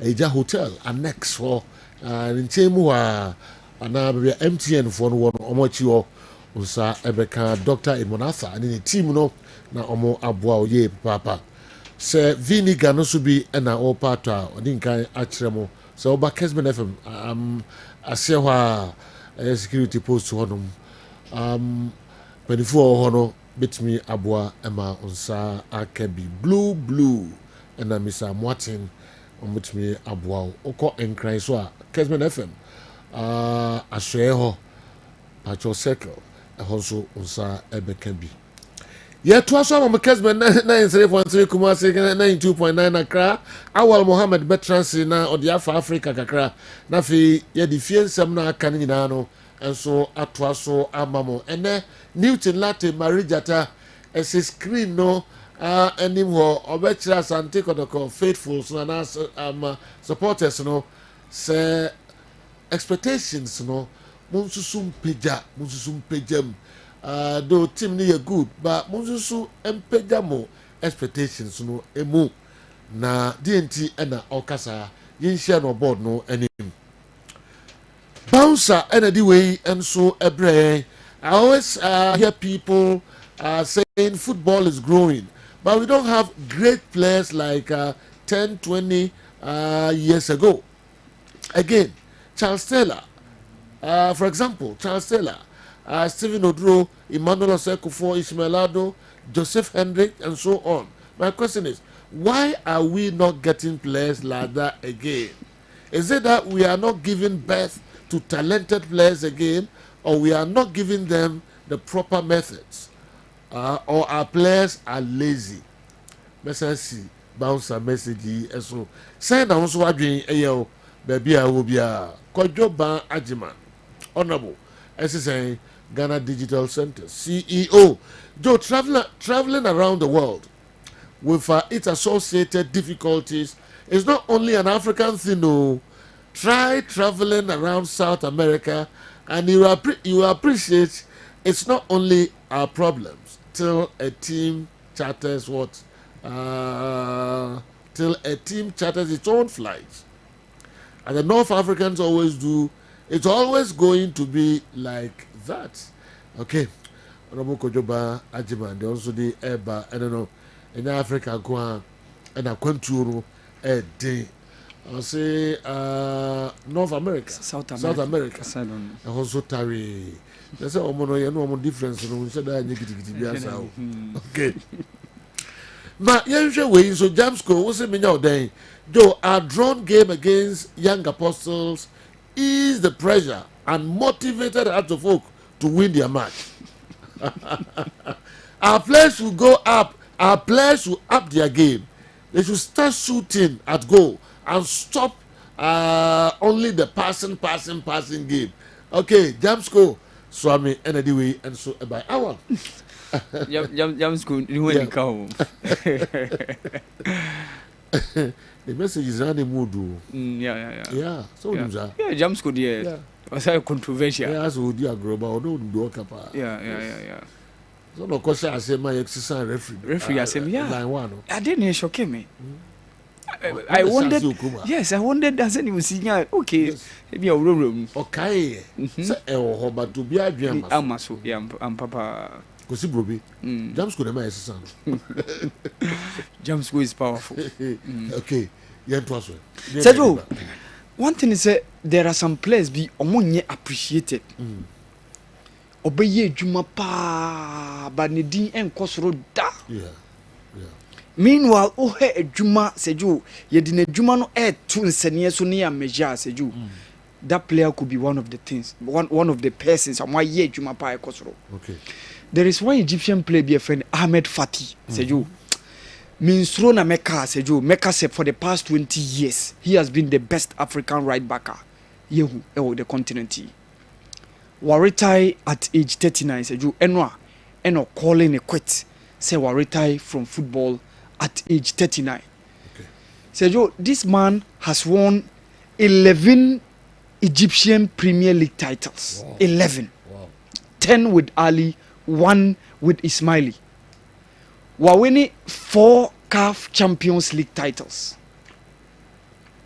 Wawini 3 Egyptian Cup titles. And I will say 3 Egyptian Super Cup titles, 2 CAF Super Cup, and 3 AFCON titles. Wow. But Sergio, you put in a say amount for bebre. hwɛ achievement a maka nyinaa individual awards nyambae I said he could be one of the unappreciated players and he has been an integral figure of Jose Manuel Timana no dominating our continent during Ali and even Hassan Shiata omo toa so efri okoye the likes of Hussam Badri munyina by but Ahmed Assam Seju he has been one of the standout players on the continent ohe ejuma wayama both in the club and in the country. He was recently at Pyramid FC before say all the calling quit. Na Seju oye games are me kind of pa the AFCON and Egypt for Ebejino Krumah. Okay. Seju he was one of the no more 3 back. Na omobo Fatala, Wael Goma, and then Omosabo Shadi Mohammed, Al captain, and ono alongside Said Muawad, Ebo as the wing backs. And that was that tournament Hosni Abdul Rabu, who was a new sensation, came and dominated over the continent. And the Egyptian team under Hassan Shiata won their 2nd consecutive tournament of AFCON under the manager before say Omosadi Angola ebetwaso and na omode foot stop no too. And this guy Ahmed Hassan has been one of the integral figures. So apart from say Otimi Bo either as a wing back, as a right back, or sat me be bon finfin. Me carry that game now Black Stars share the Pharaohs of Egypt by 6-1 Hanum. That day Onona Bob Bradley starting as a right back. Now ono alongside Mohamed Najib and then Wael Goma and Hamdi Fati and Ebo as the fullbacks. So when one of the midfielders now, Hussam Ghali Prano, he was being shifted into the midfield. And Muhammad Al Muhammadi, now Boss Sunderland, Ebemu as the right back. And he did creditably well in the first half before say Egypt for no taker. And Majid Waris Edebako Kaumani Koye 3-1. Oba midfield no, the pressure shifted from them and he came on the Black Stars and Rashid Sumaila Kokomete that penalty ma Abu Trika etekano. He might be uncelebrated, but Ahmed Fati is one of the legends of Egyptian football. Retiring at age 39, Seju Wayebi pa Ediama Egyptian football. Apart from Egypt, Nadia Lali, so all of the successes now during those times, you know. And Seju, like what virtually we winning BBR. We winning Champions League, we saw winning CAF Confederations Cup in 2014 with Nadia Lali. So Ahmed Fati has called it a quit. We're retiring from the turf. And Seju, coach Miguel Cardoso or coachy Esperance de Tunis signing 2 years contract extension. So Bekaya just recently Onyomo do the finals of the CAF Champions League before losing out against Nadi Al Ali. Alexander Song say yeka top midfielders of Cameroon Mark Vivian Foy on count. Or say to no who midfielders or bar. Or say he can't even compare Mark Vivian Foy to Jean Macoun and also Modestine Bami the late. To Onono Ohun say these two guys are far better than Mark Vivian Foy. In as much as Vivian Foy in the memory, Ejuma Waye helping the Cameroonian team to win the AFCON tournament both in 2000 and 2002. No, Onuhun say Mark Vivian Foy in the influence in Cameroonian football no form as compared to those two names. No, Seju I completely disagree with him. Yes, Cameroon who some couple of midfielders, Stephen Tauta Omwaba, Obeka, all the other top midfielders Omwaba, the Francois Oman Biggs. But Sejo, you cannot downplay the influence of Mark Vivian Foy. Who they in memory need circumstances lead to the death no on that field during that game against Colombia no. But Mark Vivian Foy has been also one of the integral figures of Cameroonian football. Sejo CAF president say CAF Super Cup no obe increase the price no.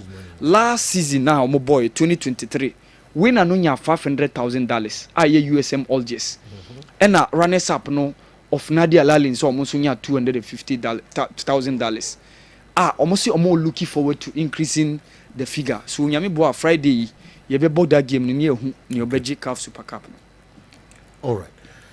Awal Mohammed. Yeah, twas so de amamo ye be stories no enso mu kakra me WhatsApp videos kakra wa ha enso ese yetimo nka kakra. This is man live inside GNA Nat office as him. Okay. My darling club Chelsea are really back on track.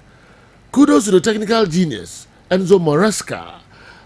Also, Moses Caicedo has really improved under our coach. But hey, for Enzo Fernandez, yeah, he's shine rough. He isn't worth the $121 million or whatever. Up Blues. Extend my greetings to all Kessben and next 17 members, especially Akon Ajiman, Seidu, and the Haskin. And all right. Okay, yeah, and also a free home. Let us be and so also say Dr. Edmond watching you live on Kessben TV from Konongo. May God richly bless you for your service to humanity. We a free teacher Kofi. All right. Okay, teacher Kofi, Dr. Edmond, and so Edasipa. Mamisha we and so quickly.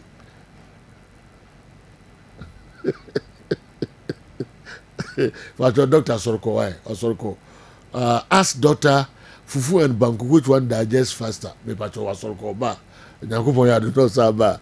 Na obi you question ano edi amount. Madrid is the best club in the world. Adinho, would free Doma, is it Domabin and Domabin and the Abreyen. And also a Wahi family Paucho. With our poor pitches in the country, surely we will continue focusing and supporting European football, no doubt. Said Dembaba, Edway Efrin Koko, Zaragoza, and Enso Abeka Yensa. When you say WhatsApp videos, no, I am ready. But Mamini Didi, a message in through quickly. Now, Yanko WhatsApp videos, no so. I totally support Kumazi's anti-Korogo and Hearts of Oak fans who aren't ready to accept mediocre results this season. Because fans who are genuine and purposeful must register their displeasure when the expected result isn't forthcoming. We all saw some Hearts of Oak fans spraying money on their players after their victory against Bechem, but just last week it was an opposite situation. This shows that the adrenaline of football is basically winning. Boss, Dr. Ogu must know that experimenting his lineup isn't wrong, but it must yield the expected results. If not, he will never have peace. Maybe we merely looked at young apostles as a newcomer without considering the experience of their coach. Our coaches must improve players. DD. According high school. They also they are brain. No. Okay. Mijina so na yakofa WhatsApp videos kakra aba.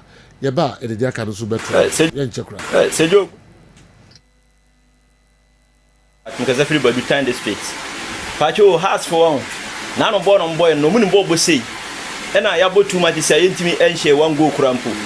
Nti has for say nyame adom na say amene ye match we dia omonkoso a na omonko okodem maye ena korokofo nso mitimi hu saa wanchi etimu no na omu dia agran say omo ye den mabobo yi nyina na ma korokofo atikai nti ye Ghana team su no say omobobo lo nyame adom no hye wan go pe na obodile tactics no emwa so omo moni da ho na bo no moni ye ombo ni ya nkomo hye kotoko omu jaye di agro saa nti next time no omo hweye mai na yesu wanti ani abre ye team tend sit anu de o man support omo ba me has ni pa me kia mu nyina. Hello Sergio, good morning.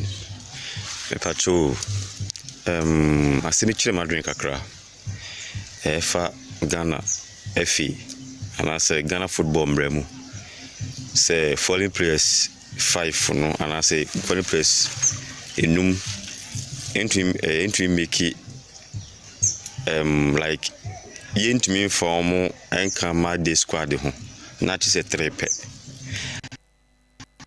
Mr. O tesi yesu abrofo so that say ukwu Europa Chelsea mo Madrid mo na be bisa say Real Madrid and Chelsea boba players do sign the free or country na kasa team no mu especially we say Madrid say Madrid boba Spain how many players in free Spain on memo now how many players in free outside Spain e make match day I man 11 pese mi hu e bi ni kotoko die yɛna ma na yɛ striker when we make match day because of say Samba ne Kamara mo and ne smart so that say yɛhia striker enti yɛsrɛ mo ka mo generals fu yɛsrɛ mo sɛ ka mutumi aka ho asɛm kakra na saa mra. Hello, say Joe. Ana pay mo good morning na majidi sa ko hoye. Me pacho. Na me so me question me say anti no enka e kan say. Bunana yes unsia. Anti wo hwe but o hwie na so na mo kan ho sampa mo teme say so bunana bi na wasi usa mo teme kama so ye ho se keeper no. Good morning. Ciao ne wajuma phone within the Frank Kasafri Tamanu town. Sejo sometimes ana menti kotoko so binum supporters binum ase. O bo lake wa bo draw wo lusui. Obi shell na wa yero ho wa bete ka no. Na nipa no ba no wa anye training. Ye ntua ni players ka. Ono so pe kotoko abonti wa yere no ho abo nti hwe next match supporters no mugina bo ase ye dede se omo bo no omo mba park omo nya kotoko supporters papa no credit omo nya papa ye di kotoko achifiri ye nkwala brem me ko cricket nyina akochichi ball training ground baba amando mo ne emba mo time akochichi ball nyina o cricket ama kotoko me ye kotoko no nche se kotoko maja kotoko ana me di coach atem ball akan so ka ho woni Laka ebe ye din omo mbo mpa ye ma team no omo nja dia ya omo ye no.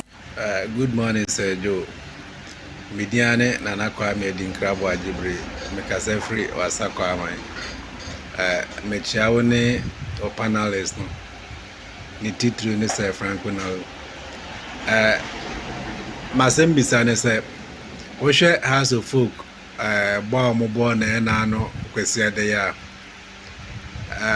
Malija tabi to me, actually, ye weakness. Ofano backline no ene mother na you weakness e wom na yentumnya dwuma wo medase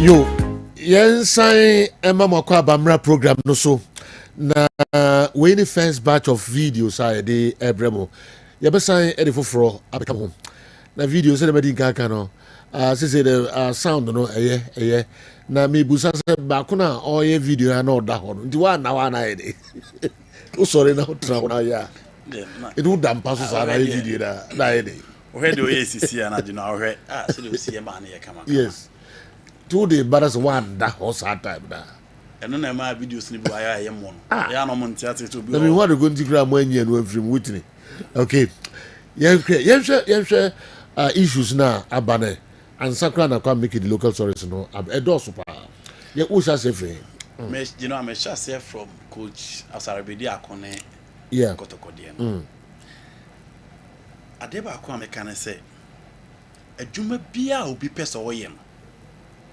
ogo ba bia onya adwuma ne ya na ni beso pa say e ball na wo pese wo bo say journalism na wo pese wo ye say news na wo pese wo kan say coaching na wo pese wo ye everything na wasua say obey wo wiase no wo ba bia say ho ne ye ma the chance to work who ne say ho do betimi ayi adwuma no ayi ni even that is has always been your aim say adwuma ya amasua say me ye die minya Kessben na mepe coaching ya amasha say ami coach die me final destination ka benya say me ye adwuma should be Kotoko should be House of Folk should be Bechem United. Who reason tia who ne say ho na we adwuma na ope the fact say we dia show mu say ha na unya ope de kire say en kire say wo de sa de na show mu na woni gi ho say obe ye nti no say oba na ba be adwuma na untime nye Luis Enrique Martinez Lucho obore Madrid kakra e na oba FC Barcelona o she ni coach ase akọ Celta Vigo okọ AS Roma omo pam na obetina fi na ni emu nyina ne se general obe coach team my friend FC Barcelona. He was obsessed to coach Barcelona. But general, when he had the chance to coach FC Barcelona, he won the UEFA Champions League for FC Barcelona. So for Javi Hernandez, yeah. ɔno nso ne coach no ɔhyɛ aseɛ nyinaa no Barcelona na ɔpɛ so osi da kan anaasɛ ɔba bɛ coach. That was the level of person attaining within the coaching badge unyaye. General Javi Barcelona. He couldn't win the Champions League, but he won the La Liga for FC Barcelona. Pep Guardiola cha se wala masia no. Sa na netie general. Sa na netie.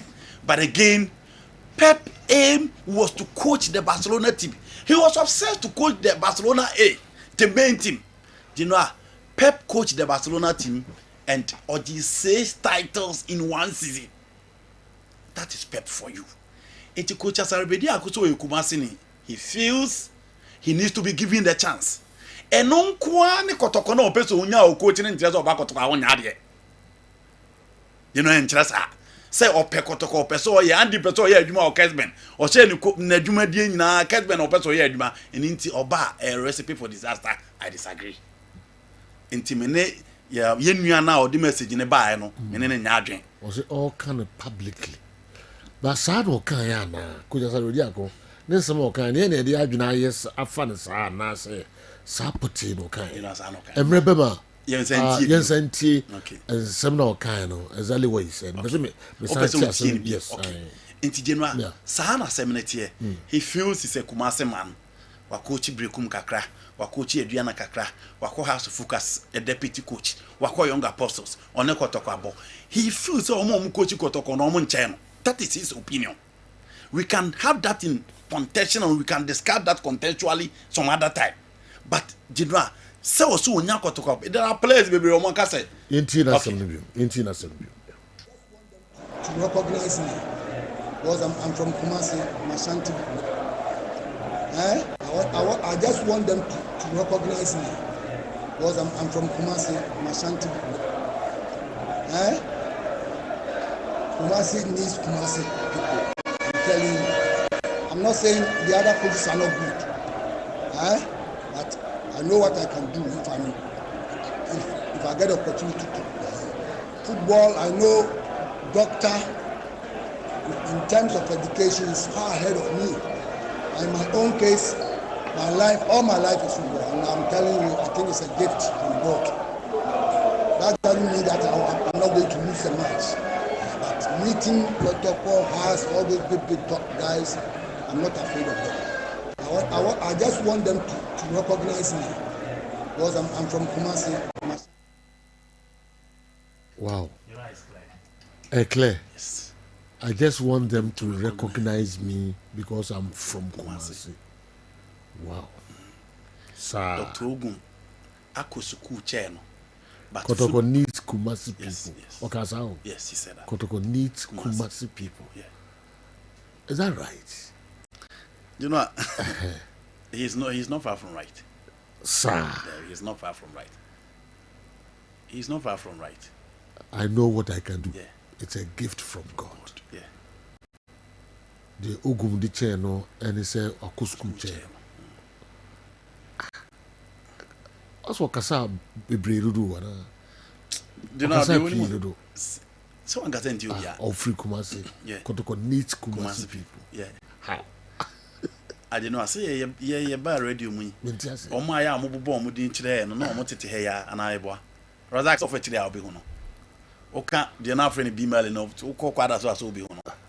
Obubundina, so many those people centered around Kumasi. That is not to say. Coach here, that's a place. No, you know, he said Kotoko need Kumasi. Also, Kotoko needs Kumasi people. Yes. How? I've coaches are the place. You know, me my cook roof from penny me money or master you. Me busa answer the no match as I'm catch. Or catch them say, can no man no boko toko no fight here, wait here, and answer and meba. I'm only citing an example. Okay. I'm not saying said that's not kind to be a foreigner no yard. Me a man boko. There be no there. I know they I disagree. But I'm saying that there are people who build the argument from that. There are people who also say that players we are from Bana say go here yard. You see the kind of players are some kind of coach. You know coach. I'm from Kumasi. I own coach as I'm from Kumasi. Kumasi needs Kumasi people. A coach as I said you know what they say Claire? Claire. Yes. For Omo Bona na so muku. Last time no can a coach as I'm no worker. Okay. He feels he need to be given the chance. Into a coach as someone can wait. Yes, Kumasi for the coach Kotoko. That is his argument. I'm saying that. You are analyzing. No, me oh we say kwenta me say and yes sir. You know they say football and yes sir. So free Catalan kwan also Bobasa. Free Madrid kwan also Bobasa no, you know. And they say nobody will buy that. We had players almost free baby ne buy. Joseph Henry so free Kumasi. Godfrey de Boa so free Kumasi. Aziz Ansah so free Kumasi. Mintimi Mohamed Timi abomiansa. Jordan Opoku so onye Kumasi ni. I don't know much about Kufu. But you know, I've mentioned players who also excelled in Kotoko. I don't know Kumasi for. Kwabena Yaro, Eric Becker were no Kumasi guys, but they excel within the side. Again, you can talk about many coaches about Kotoko by excel name Ebinsu Kumasi for. It doesn't mean say Kumasi for one corner or say Ebibia Kotoko. But his argument is that he's supposed to be given the chance. Not saying now can you know. He feels there are other coaches on about Kotoko. Ebi omunruono. So he's supposed to be given the chance. Into drawing against Kotoko, will give that recognition to people who are managing Kotoko. Was it tactically? I know a better Ugo. Yes, on the game, no boy. Yeah, game, yes. no boy. Yes. It's in the argument that has always been centered around him and the game that he played, and he said he won recognition. You know, Sankadro ya ma, and can come ma.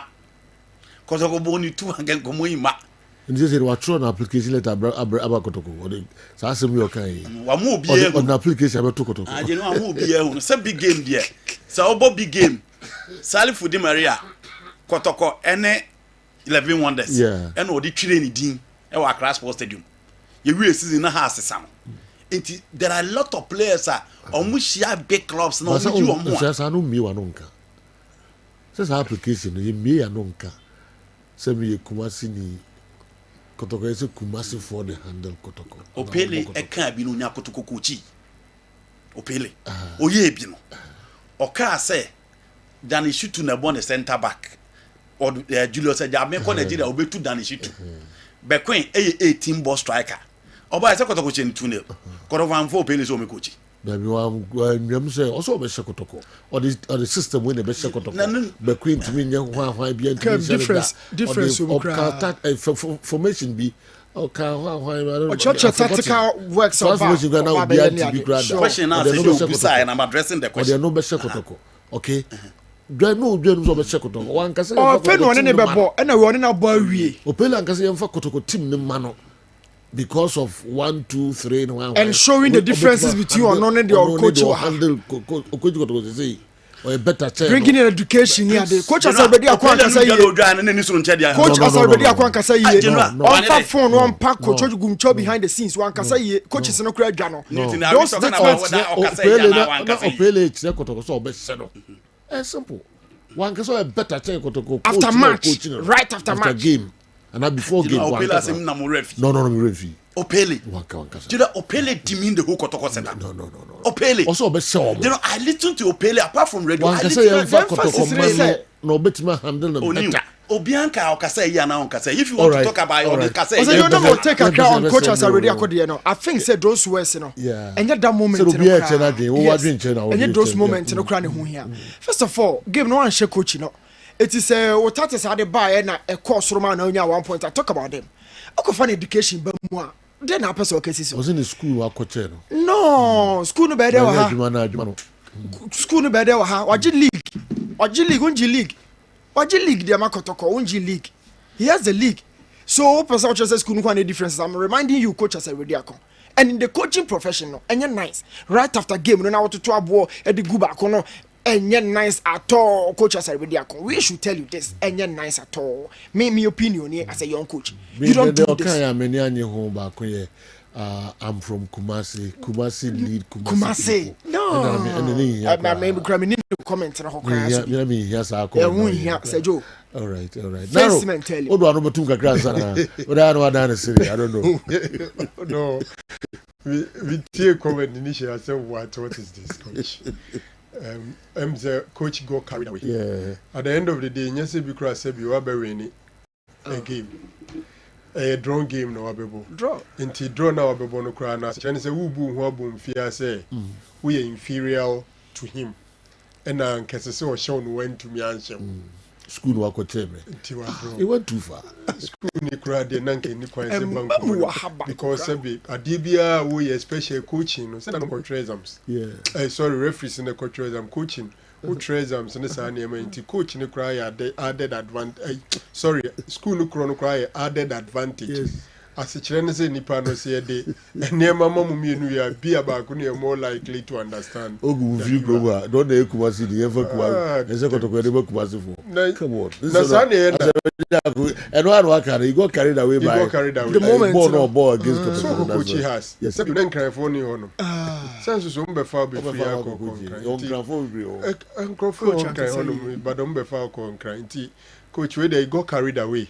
Na mo professional sabi as a public and entry pa ya nanka coaches no enye good so mbeye sa omo ye no kromo ye no kokoam but we dey publicly say una nanka kafa wo posi teams ni maso krodu ne kotoko hwa no wie wa ha maso ebusa na about the other coaches no say no he's doing some good job give him the support say we okọ oh say yam fa ne say we na oh munya abote omo team no mo toto players ni good afei na omo ye be jelly nti fans ni nya abotre emfa maminu no a bit more far. People will see you more matured and probably be considered than going the way he went. I think say coach has already acquired minimum no chance before be ma on can the same be. He got carried away into mama ye banchano. How many Kumasi coaches have taken Kumasi as Asante Kotoko to the the highest level? Sometimes you have to speak what you understand. It's not by force to speak English language after a match.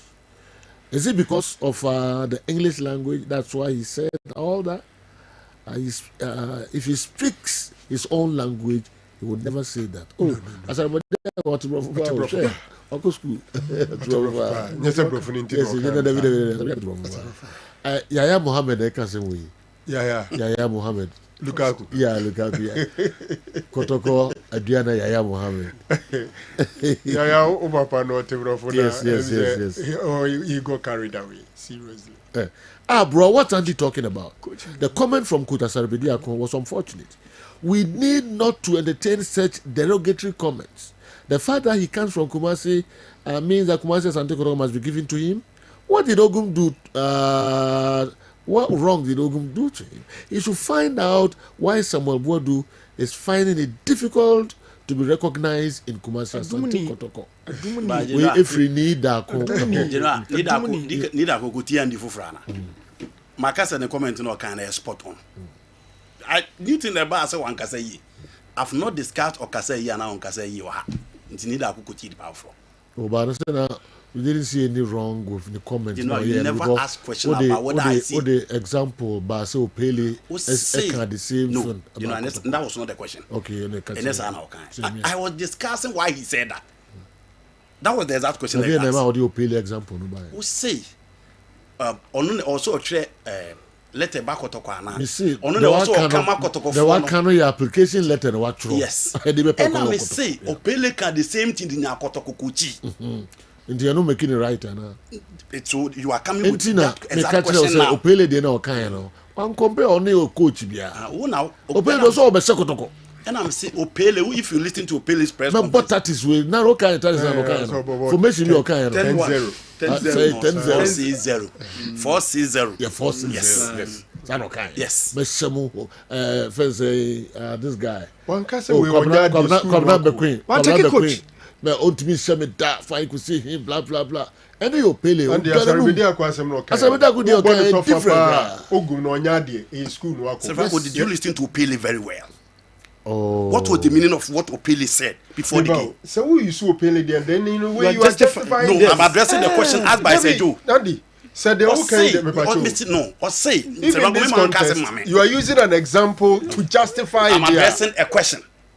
I'm addressing the question. What example be? With what example? Opele was it right? That is another question. Was it right? You are bringing different questions. Was it right? No, you are bringing a different question. That question must be answered. 82 things at a time. Whether I was right or wrong is a different one. But I'm addressing Opele Kai Onyakoto Kuchi. Dispute that one. Mr. Opele, they're different. Different. Which coach in Opele can say? It was Bash. So on your school. One casa on your dear. Now, in some of kind was rather than Bash. Or Kumasi in the issues near different ground. Opele so Kotoko simple. General Opele press conference. He demean Kotoko. Oh, unless you forgot. Also Kotoko. Several go refer for Opele in some kind of issues also. Even Opele there when he say Obebo 4-6 grand. As a trainer say on to minimum mobile on. Obetina Paul Numanya results. More refer Opele 7. Come on, Queen 3 7 fine. Yes. Striker.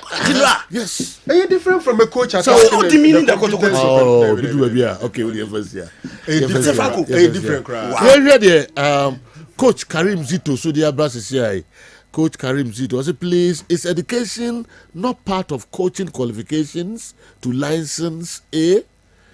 I just want to know, please, Coach Karim Zito. Sariki, the officer, yes. The officer, oh, the officer, go here. Also, change as a school. Safrako We've been open licenses. No near the school. Our corner. Oh, yeah. And it's a whole compare who will be a mini school in Tonche. Okay. The school near major stick. Okay. I'm sure that's the meaning of what Sariki is saying. Okay. Okay. It is unprofessional for Coach Asare Bediako to speak ethnocentric terms, to speak in ethnocentric terms. If you know that Kumasi Asante Kotoko and Ashantis are open-minded and embrace people of all tribes, it is just not right to talk about the competence of another coach. What has he attained to deserve coaching Kumasi Asante Kotoko? And they should stop defending the indefensible. And they should stop defending the indefensible. Lawyer Kwame Boafo and Esudi Abra. I hope Brasil Kwame ethnocentric. I hope Brasil Kwame as a rebellion statement. And yet tribal or ethno A. There is difference between Ashanti and Kumasi. Okay. Alaji Cruiser or Kumasi. Onya Asante. Okay. Me free Kumasi. Enemy Asante in Susio. Okay. Ye on Crofwa. Omoye a different tribe, but no free Kumasi. Okay. Enti Asaribede Akosi Kumasi deserves Kumasi. He's not being ethnocentric. Like say be a Asantini. Mena me Asantini. No. Or cancer of Kumasi. Ye woman we Kumasi for. Yeah. Nenso so omunya Asante for. Yeah. Any umwa sebe omuya Asante for no muti Kumasi. So there is different. Tribal lady against so hakra. It's not tribal. But you sure say Asaribediako Asaribediako Asaribediako ne wet na tribal asem kra. O ka omo tikrum ha. Yes. Inti lawyer any dey mo asara na opese ochre. Then tribal asem kra. Good morning sir, please let it be known to Accra Heart of Togo that for their refusal to pay nations the monies owed us, we'll disgrace them on Sunday. We'll use the oak tree as firewood to prepare suya and tichinga and chill with the girls after annihilating them at the Kwame Chase Sports Complex. Ken Wachansa, commercial and branch manager, Nations FC. House of Focus, so bless me, you know, I'm payment plan. You bet you 1 cedi and 2 cities 2 weeks. Plan bay. And the plan payment plan second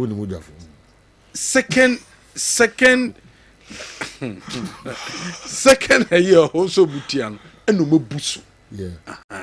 Into a payment plan and plan and mama on the plan bed and buy. I'm on payment plan so me as to how me can I'm on doing plan. Minim plan but minim say ometia and a second one omobuso and no.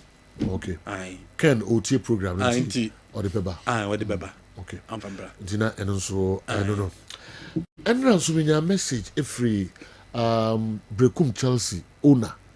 President Amufa Jantua Bernard and so home. I mean kind of message, you know. After the program, you know. Or say, Joe, good morning. I was at Lenkley Stadium yesterday to watch both Kotoko and Young Apostles. We'll meet at Santi Kotoko next week and Young Apostles the following week. Kotoko will have to work extra hard to sustain Brekum Chelsea's pressure next week.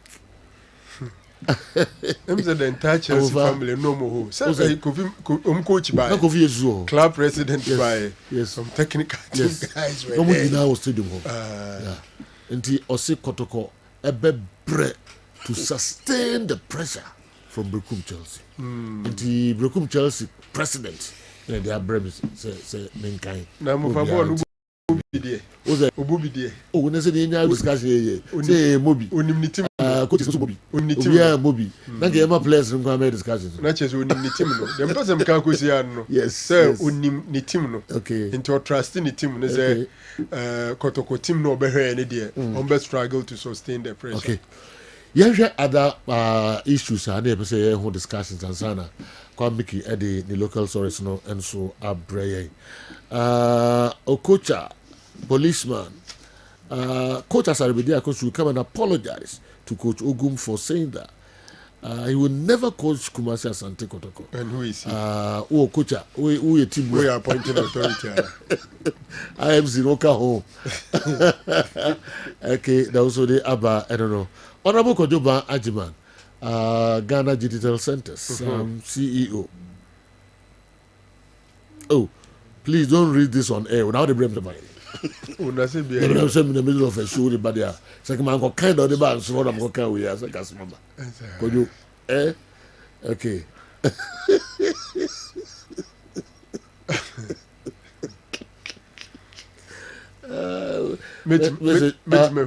Oh, why not? So they also, I don't know. Okay, yes, now, Andy.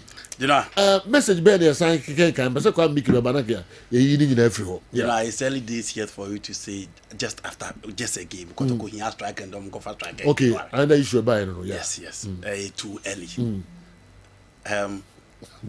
People were not happy with the kind of Kotoko attacker. That's why you were this one. I'm very gentle to others. They wait to work. You know. Sama kojo majima kafa before you enter.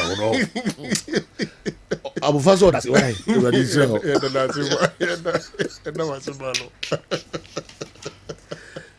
So no stress na who na twem amufa. Who kojo majima twem. Sama what trabre ma fa. Who was you know. Yeah. Kotoko just a game against Young Apostles. Yeah. Franco had the statistics of the team from preseason in the basin there. Yeah. Clearly, if you go by the stats, in terms of goal scoring, that Kotoko is impressive. Takwa 1, Goal Stars 1, Hohoi 1, and which other game? Karela 1. Yeah. And clearly, goals nema. But you know, they back also be at Kotoko more 3 strikers. Omuko for Sudan ni back. Omuko for Vichy Bafo. And then Abet Amwa of Great Olympics and Abba. In the Kotoko more 3 strikers. If you decide not to extend it to the forwards, Abba right, back left. Or more players were ni muwa or monable, and it is just one game. Until you won't mean not just one game. So Sudan strike and they say akakakra. And I which is when you say fitness and I had a kakra. Sudan strike and Ebra. Pride, but in the level no. This is a kakra. Preseason your boy. The preseason is no boy. There you know what babro 1 month. We can level no. Level. I mean to us, oh, for what you must say.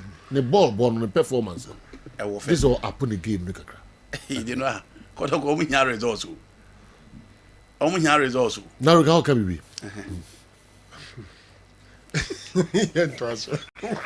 Ne mo de ball fema mon kan na baby. You know what they want to offer man. Na me kan man kan debut. Me say the performance our form. Issue ni me grab concern ni modern no per se. Say proper prosper some kind post match no. Say the issue of so move to me use 5 players and you fully rectified. That issue is still not sorted. Okay. If indeed I'm making a conditional statement here. If indeed a true say 3 foreign players pay a bit to my feature. Who shake Kotoko team weeper as a Chinese striker no. Any Oyibo confirm. Nigeria no. Roland no be pants and man making match the squad crowd. Because Ablo. Sorry. Simba. O'Neil. A smart O'Neil. Goalkeeper Kamara. And a number 3. It looks like Enye Pra, they will definitely be part of match day squad. Same for number 3 no more. Now Patrick Rabeboy, he's likely to be the backup. So Esmat, so Omar, he's likely to be the backup for the number 3. Kamara, so now he's likely to be the backup. O'Neil is basically irreplaceable. So if indeed a 3 and a second match day squad one and share 2 players, no, a bayasem na. Okay, Coach Into Jan, and so do we abreye. Coach Into Jan says, Joe, do you know that Ghanaian coaches are our own enemies? Say but if you know, you know. And if you don't know, you don't know. As a munina mukasa in parables. I don't know. Say if you know, you know. If you don't know, you don't know. What person saying? There is nothing wrong with what Coach Asaribuadu said. Coach Ogum Asaribediako said. Coach Ogum doesn't know coaching more than Asaribediako. Asaribediako won't apologize to anybody. What he said wasn't wrong. Okay, but one for the and now they buy. All right. The end was you know, 80 for me is the call Hearts of Folk will be by say the problems near solved now after winning one game. Yes. Yeah. You know, 80 young quarter striker, no Muntom Wasika. After one game, you are calling for a different striker. No Muntom Wasi. I think going forward, the coach will work and all those players up front, you know, they can score goals. Match and I heard, and it is not as if Kotoko had all the chances. And better more bone in a so they will need a new striker. I think say he's a new player within the team and going forward or build it. Peter Abidoakwa, he was there last season. Baba was there last season. I feel no about can in attack and midfielders and so I name you know what that and I Emmanuel Entry so account. I think going forward, obey me I'm making a mark. It's early days here said just after one game was a quarter striker. Now to House of Folk. You know, pressure on our buff him. Which is very normal for any club. Any man ko yi and a season na be any a season as 2 games anko yi. And obi ase yempam coach. And empani force there be that. Omo the coach na no mo gidi no atana.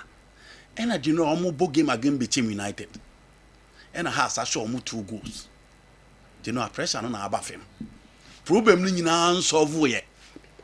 But this is the right time for any coach. Say, upeso unya turning point, upeso unya concentration. Say, bibi ohana peso find solution within the club. This is the right time you do that. Enti ene fans na no omo kasa say omo pam coach Watara and nobody is discussing that. Again, fans are no omo kasa players ni biasa players ni say players na say no. General, they are not discussing that because ene vitraba ene me ekoso. The concentration is on. Enti bibia solve your problem in solve with House of Folk. But you know pressure now and a double book. France were not happy because the team was not winning. And they've won their last game into your fan at Diana Abeka. No, I say going forward, team never perform very well. Into Bibian survey or House of Folk, but pressure no moment general Abafi. Wow. I remember Opele said something like that. He said Kumasa Sante Kotoko is a very easy club to coach. Even he can easily close his eyes and win a trophy. He said that on Happy FM. Say Kotoko easy club to coach. Now even if he said that, it's still different from the current discussion. Yes, yeah, besides that, Obeji team ni no one coach also head coach into young fanning choir assistant. And it has no kind, when he had the chance, pressure and kwaka emo coach also no by assistant to or slow head the new into by or head coach no need assistant. Okay. Opela so Kopimuti, he said Westerns. Okay. Before coming. Nana, even whatever he said, it's still not justified. I didn't say what some coach Bidiako said. He was right. I never said that. It's some banner say. Young fan say you can. Near Koya, some you say justifiable. And the Dibabe defend there. And doesn't mean so defending what the coach. You know, we say who support what he said. So the first for example number.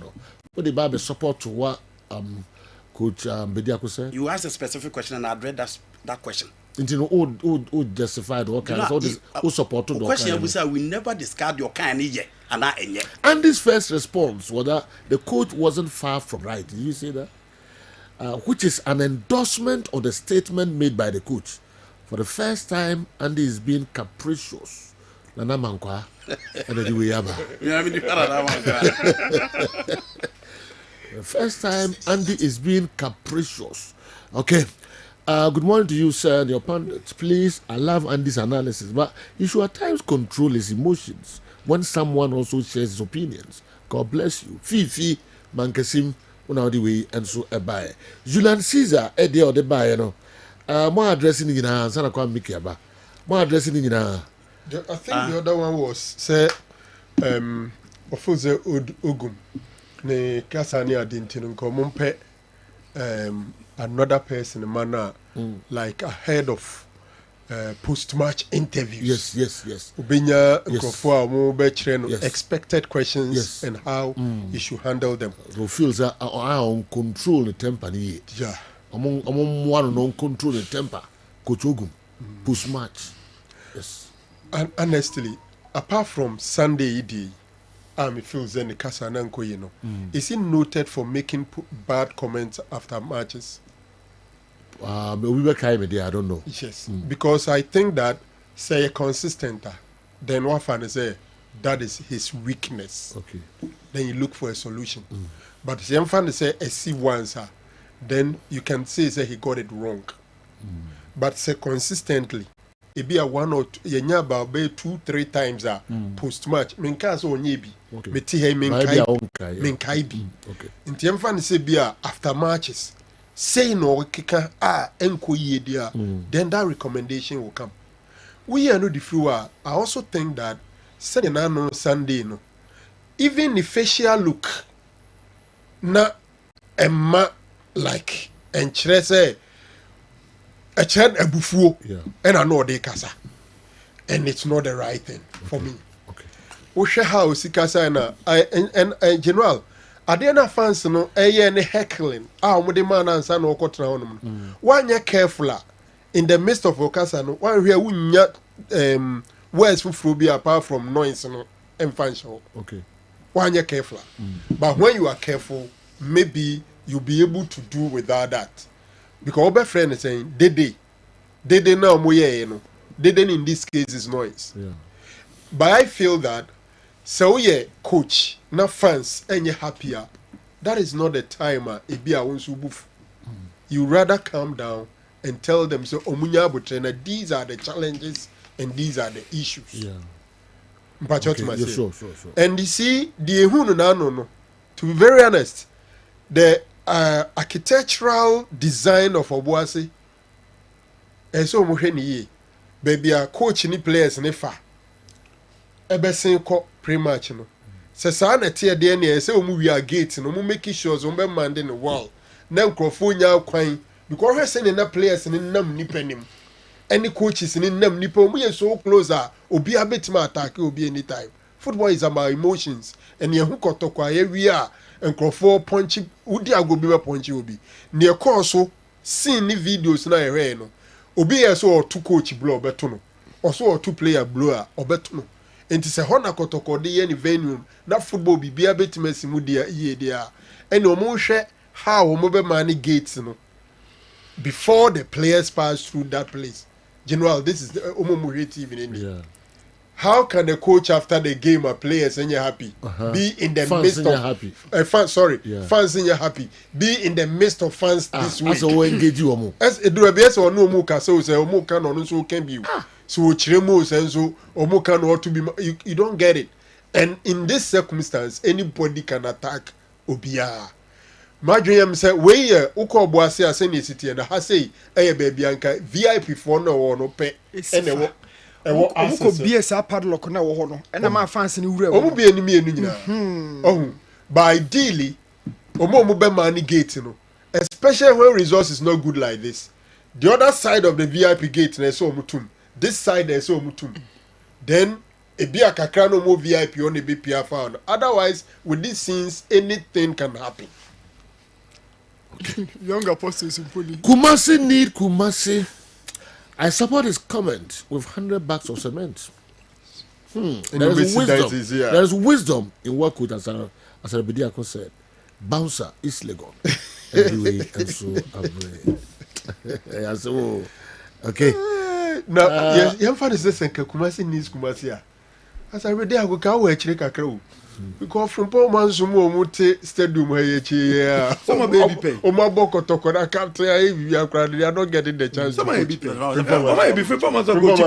It was just an acting. Capacity in a short time. I'm saying, say you can't say Kumasi needs Kumasi. Can you look at Kumasi who played Kumasi Kotoko former players who are Kumasi based? They I'm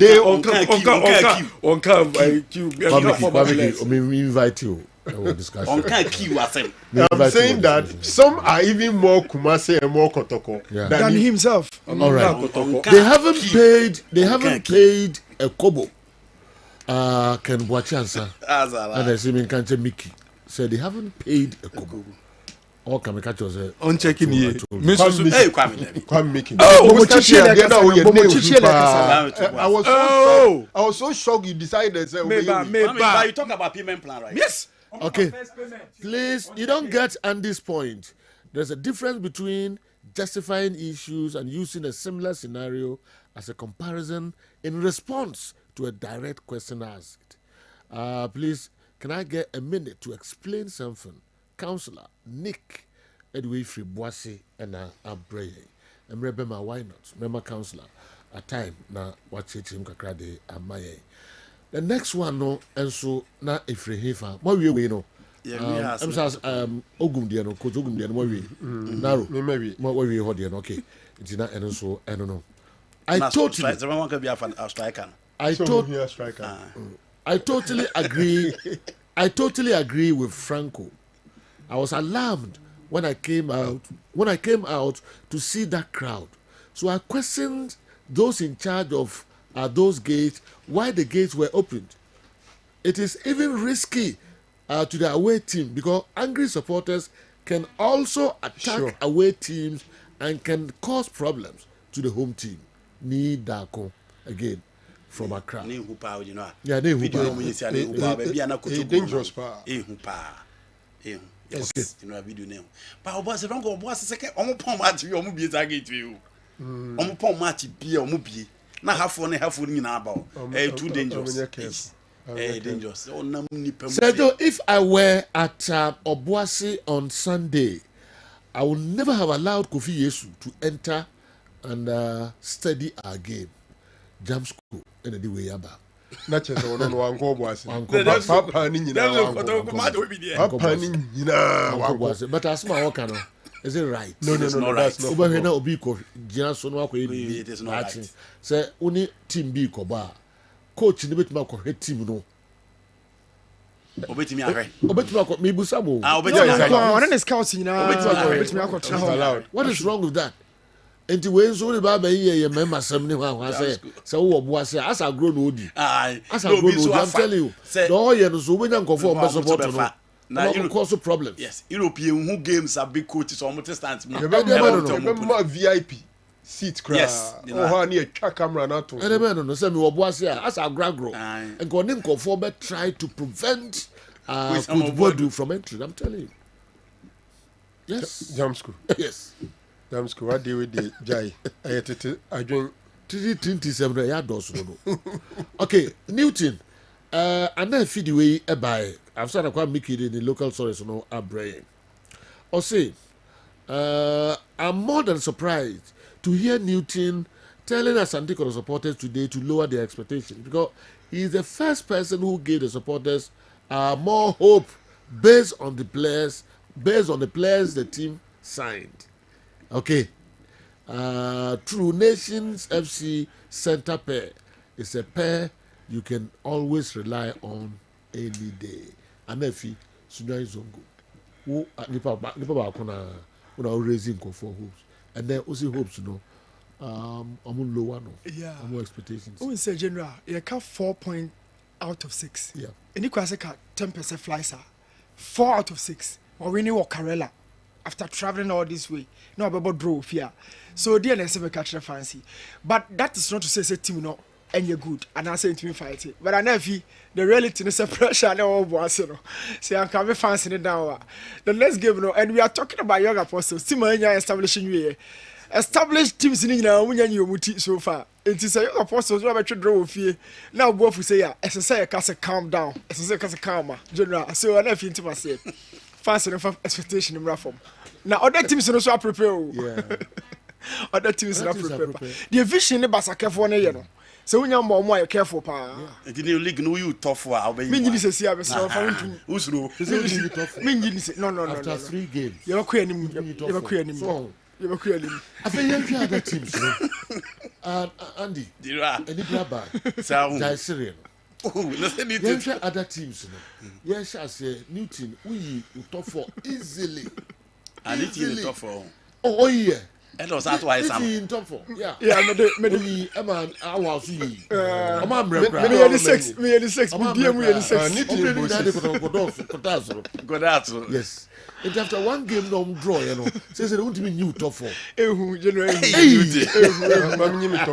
vision has the vision. Once and control for me no punch you know. Yes. Vision punch has Basaka punch has.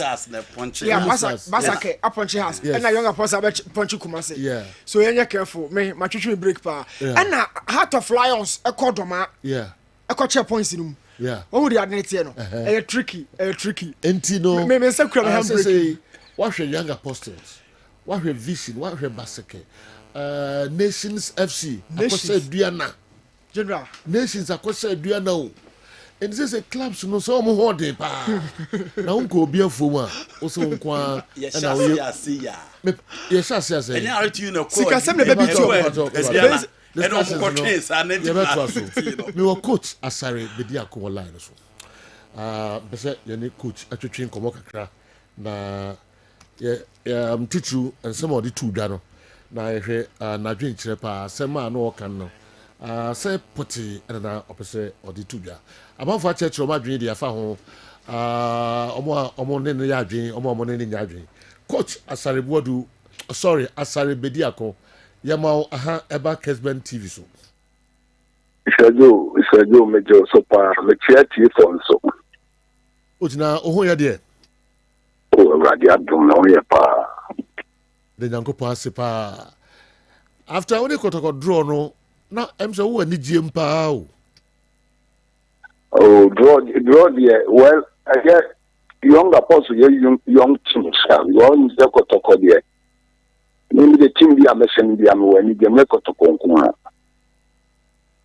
the young apostle here young team I say no about Tina aba said obi bi fi bia na wa ni dia boss no team bia me de be se kotoko bia na me de be se team bia it now this is a result no and as obetima se kotoko kra wo boa sebeboa oh na me say match na ye win my young apostles you also me abo treasure all the yes me technical team me abo treasure bi wo mu yi pa about 3 matches omne karela omne da kwa heroes ane ntiete bi wo mutiye ni yo mobitimaye ina wa say the silisi no ma bi na yo coach on paper young apostles and Asante Kotoko obekasa Kotoko omo osoro pa chen young apostles there na ma was confidence no I would say you we a coach ya I was so to cycle players here before a tough match like crucial match like this. And there be American Kotokone has no more boa. Now what full football at Chowning, we play some good football more win. Because Kotoko now to me bonnie so much. They will come and buy you. The toll. You give your contract, I will have big money in the hour. In Jaring also be loose. Okay. Mayemra nsem via the 2 da after the game. And on I'm say akofa ntijuasho ne ade kakra aba 1. Also wo ye Kumasi ni Kumasi Asante Kotoko ehia Kumasi fo afei unim de obetimi aye wadwuma no ɛyɛ gift a nyankopɔn ɛde ɛma wo ɛne nsɛm ahodoɔ pii afei coach Ogum ne school a wakɔ school na wakɔ ɛde kyɛn wo na ɛm sɛ sentence ne wankɔmfli ba wopɛ sɛ wɔkyɛ sɛ adwuma no deɛ nya deɛ obiara bɛtumi aka sɛ ɔyɛ better ɛkyɛn wo saa nsɛm wɔ ɛdi nti na de to dwa okay Joe me da say me say waka normal things na so na ejina questions ya media from the putina obefa so yi am fine me say kotoko kumasi miss kotoko I kotoko news kumasi people ha me kasa enye me coach person ko players technical everything so yes Joe I'm say we panic akra no correct ye panini ahane o follow papa ko no time ni adi nyana o jo chere member very good me dey meet makase me say Malik Jabel no kakra Ibrahim Sunday no kakra obi na o mu ye northness but o mu ye Kumasi for obi no Sunday kwa am se bia onye iba wo no ha o mu ya Kumasi for so o mu bokotoko no do busa ho se na kisai men ka sa other place no mu mbo but kotoko nya place 6 2 Kumasi no mu bo match ya after for no mu boy no kwati no mu beba do de bra beba you could do Kumasi for no ba a challenge a bad thing say they will lose and no what them na make anya me the coach per se say you Kumasi o mo bokotoko pa boni ya o mo so nye Kumasi for pokunti o nye Kumasi ni papa ko o de enfi Kofi Badu Albert Asase Kumasi pa they mixed up with Kumasi players who say Kumasi players and apart from Babaya. I don't know can you be a Kumasi for Nkwao? I was saying Kumasi players. I knew you Kumasi players regular there 4-5 that time Pastinum Ninja. When now 4 panel oh Sana make so much there's no money good. I'm saying Kumasi no performance on the field in the Adika. Ebe bian pa free and Adika. So who Kumasi na so be free outside be bob better chenwa. I na say Tintina say Kumasi for account. Ma coach William Joe William. Menka say mum kota outside player but your quality Kumasi players ya. Yeah, with the Musa Ghanaian coaches now, they will tell you Ghana Premier League, you know, the idea Kumasi players will be at the perform. Inti Argentina yetimi fani Jan Manokwa na utimi ko be bi kwa polish e be fanu class and be be fanu so we dey see okay I'm for crowd you say a coach asem na wo kan na players dey na oh there be any coach per se me coaching kwa me fine coaching Ibrahim Sunday no amokan na o nya be settle Kumasi o bokotoko what you kotoko achi Africa on your coach. On to make up on you said, men Kumasi in America, but Yansha, Malik Jabe was for a Kumasi or the coach, come now, no could send in the city. Oh, would you, Yansha, coaching technical team and the playing body in America. And Yamin Kumasi and Menka and the Kotoko coach. I was in the city, me Kotoko, Menka, making a coach Kotoko. I'm my successful, but in case will be my daddy. And I'm in case will be me. The Umuga Canadian man can we? Mr. Kotoko post match. Mr. Kotoko quality of Ghana. Yamma coach, 3 hands for Yajuma. He also perform.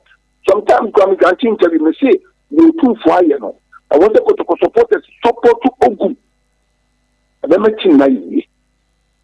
Coach, there the can say school now, Coach Oguma Koche. There the can say. Obi Busam a question be about and I'm saying football not yet. Maybe the man coach school and Richie, I know Chester man coach school. It was maybe school 1977, Chubakudia, 5 years into at least me enlightened or normal, but Ogum you are a doctor. But I know Chester me ball with me a ball with me teacher. All my life, who be said cheeky at many of the catch show. It's me more fast that ball more to man my year. Intimidity is a gift to be named Uncle Ponya. Nature in any na on pesa o chese park no so de onima adwuma nchen na school no akoche. Oh, there be yes and I come. Before match no kwa omu sam sa before match pre-match interview no.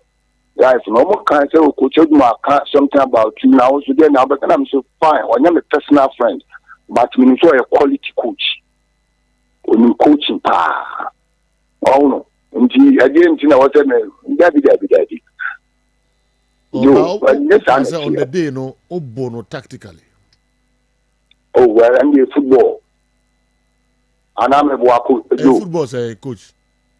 Football, no tactics, so you see, and miss me antidote.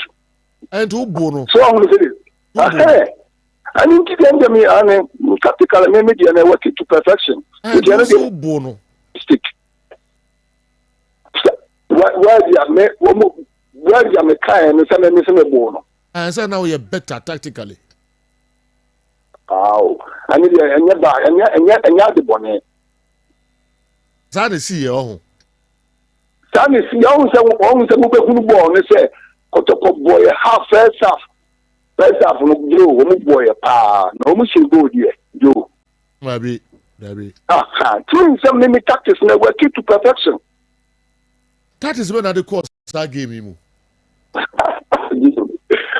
Yo, send a market or so only second apostles a young team. So was one should go. So was one should go. Yeah, very good. Some I was playing compactly in defense and midfield. Today I am conceding. Do packet bass no. We defending 4-4-2. By defend here, we play 4-1-4-1. Only and a boy. Okay.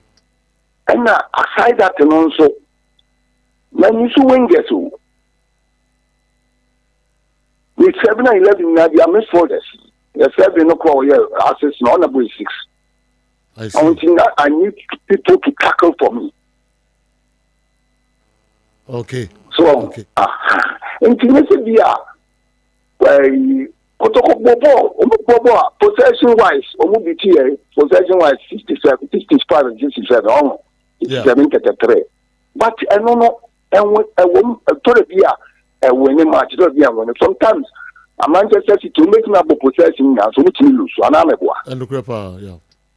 Football would be a crown of us being out 3 points now, show. Making up possession will be winning. Sometimes possession will win, will be lose. Sometimes we will draw. Sanity. Oh, okay.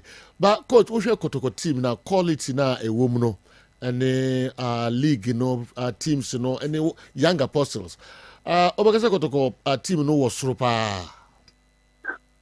Coach, you me part my can be sure. This season, we are a league, Obakasa could be as I be this season. Team no make Magic League Kotoko community amamba, and then nations.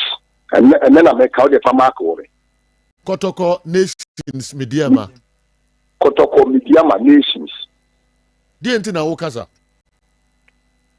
Mediama Kwana Mimu, Omini Kotoko boy na Michelle Womo. To me, I see my home. Yeah, Nations ne Kotoko ne Mediama who and Tom Nebit Nations, my show, Mom, and your mabo match, my home quality. Na whom Kotoko so quality. Media man who woman was my home quality. Me kakra me flu ball no e bono and no nanchen and okay also sometimes you power sound wa yo you are the successful anamebo and crepa very good and I know them I question mark am ya to no asma maka no one for team had to folk and count House folk. Person can be for more, but on the man for man count because meaning say problems or all the kind of problems. But someone winning on the last game, no. I'm found problems. I want to say, your friend say, Bola Suja. And take care, Bola Suja, very good. So, until woman now would transfer, House will struggle. Or relegation they out to me but to one yabu chance struggle me they will struggle. Oh. Enti coach, saa 3 teams here wakai omo baako anya na efride ba dia. Well, any be na ni di between stop us at 3 teams. Ni media woman tinya ni na me be na along the line along the ebia na along the way maybe na be na problem be between us. We are seeing Kasajo who ye bibia ne se who ye sound said and also repeated the word sound with you. But you will be so to na kaba be bom udi agono anya steady one ya butancha na udi etia to me say wo ma ana anya sa na tie. Enukre. It is a usi kasa ya no ni se de sikwa ya kofa controversies bebre abai coach. Unya chance fufra do kind and no na abeka anase bia ka be dan wano kakra. Se me can say so can say one coach Ogum school no akwache ho okay kotoko yemfama kumase for say coach knows hwan onti ase sansensem no coach ni nyame na de ma ho na wo say chance aba enso mo consider mo bi amoye kumase for na and yes I won't say media for you and yes na me pass nso ma chichi ya ma chichi no menka say yemta team no ma me na se be a fine menka say gift ya me ndinti ameka se be a gift so at ya say because adibia we used to it for a long time one yanko point mi shrawo okay so nti fine nti me be free ba okay me be free ba some yo me panyi but me ba premiership nche ana me boa Enkrepa very good. It is will be our premium. The first time I'm back premium in Chelsea. And so on Yankopon, we need Brahma Brewo at Tunanu. Because my coaching from lower division, all the divisions, the course or episode. Into football, my dear Timmy Bobby. Oh, into football, dear Mecase, maybe Bonia and Ameboa. Football, Ghana, Nigeria, and I'm the core Europe. And then I'm back. So, but to deal with me, you would name it almost a city. But you want no buy and some shop of ball. You want me no ball, come as much. Okay. So, I'm going to born my brain power, but yes, no, the Nakopo Mekana and Okre. Enti wani swadi hu pa ni say coach mu e Ghana ha. Oh, Ghana dear. You me fine. Me o ha me yet ma but any can be opportunity. Oze. What coach Hatchofuk? What me know ko mo di enu a ase oboso de kotoko ka ho. Oh. Maybe a team beyond that Bammy will be also years, maybe I'm in a very age, my Yako to Quasem. Okay. And Yako to Quasem Pa. You also know you are here, I'm prepared to go to Kokra, so Mubak 7 years, I'm prepared to connect a comment. Me team Pia, maybe think I said anyway, man, I'm doing it. Team Pia, me to know a age, man. Okay. But that's it. I'm a son of that, you. Yeah, that's if I feel many question now. Say Century in Busa no. Okay. Or say, will he say that he's underrated per his coaching experience? Because he'll be compared to Coach Bashiru Hayford and others. Okay. Say or you'll be a more amount for underrated na. And a man can some way in Abbey. Yeah, because Coach Bashiru Hayford ne top coaches never Ghana. You can't get faster be there count. But on means a month for underrated. Now, this is the question. If that was the question, yes, it be a question no ebo Ogum din so can hold they are fine. Yeah. Otherwise, ebema the Ogum bit, I betrayed. Say, coaches no Ogum can. Elite coaches. Say Ogum no school no akosem. Yeah. Coaching in there. Okay. So say if are you underrated? Question it be a question no. Eddie to say be a big coaches big say Bashir Hayford Ogumu Kauno mun the was ro and I would the molding. If he mentioned those names, but I say yeah, try say do you feel underrated because he expect to say and Kauni Bash mun the shot say because as I could start coaching means run Ogumu school. What I say? Why yeah Juma nature. Enti probably but has now unya na nanke bianca had the time for him to blossom but only has issues near the adina mze before cry or the buy but whatever it is my dream say omana a bit better but whatever it is I feel that say after a game now coach talking about the team Asante Kotoko any the kind of players say so mobile Asante Kotoko say Kumasi for na say Kotoko say Kumasi for na say coach Kotoko ni adeno I still think it was unnecessary. All right enti yebeto aso na yahwe eno nso ba osi Kotoko Nations Mediama ese Bakuji League no Baku ne betumi aja ese Bakuji Baku na ese timi je we go wahwe omu nyina no mu na ye the team no Baku na Samatet back from African will be another contender. Okay. Almost see as African be anyhow. The concentration ni baby ya. Okay. Be bullying ni brutal. All right. Me tie me top 4. The top 4 no eno no. There are me akwa yimiensa. Two pa for Baku ka ho nanyefo. De bi so ana ne for me de omunka. Wo de omunka okay. Me de ma. Me tie pa team mama dream so me the strongest. Me de ma. Yi me de ma. Kotoko. Samates Brekum Chelsea. Franco net is still about to supporters in lower almost. I'm going to go camera. Eba, but Newton Lati or who for papa. So about to supporters in lower almost expectation. Oh, that's the team Beji Liga. Send your first 5 matches. And your first 4 matches. Dear Baba Newton, where you talk for a week, you try to. Now after Kotoko Apostles game, what Baba Catcher say, oh, Basaka so ne has Basaka so ne has new power almost disappointing now serious Basaka so ye has after watching young Apostle Kotoko say about time and Basaka ne has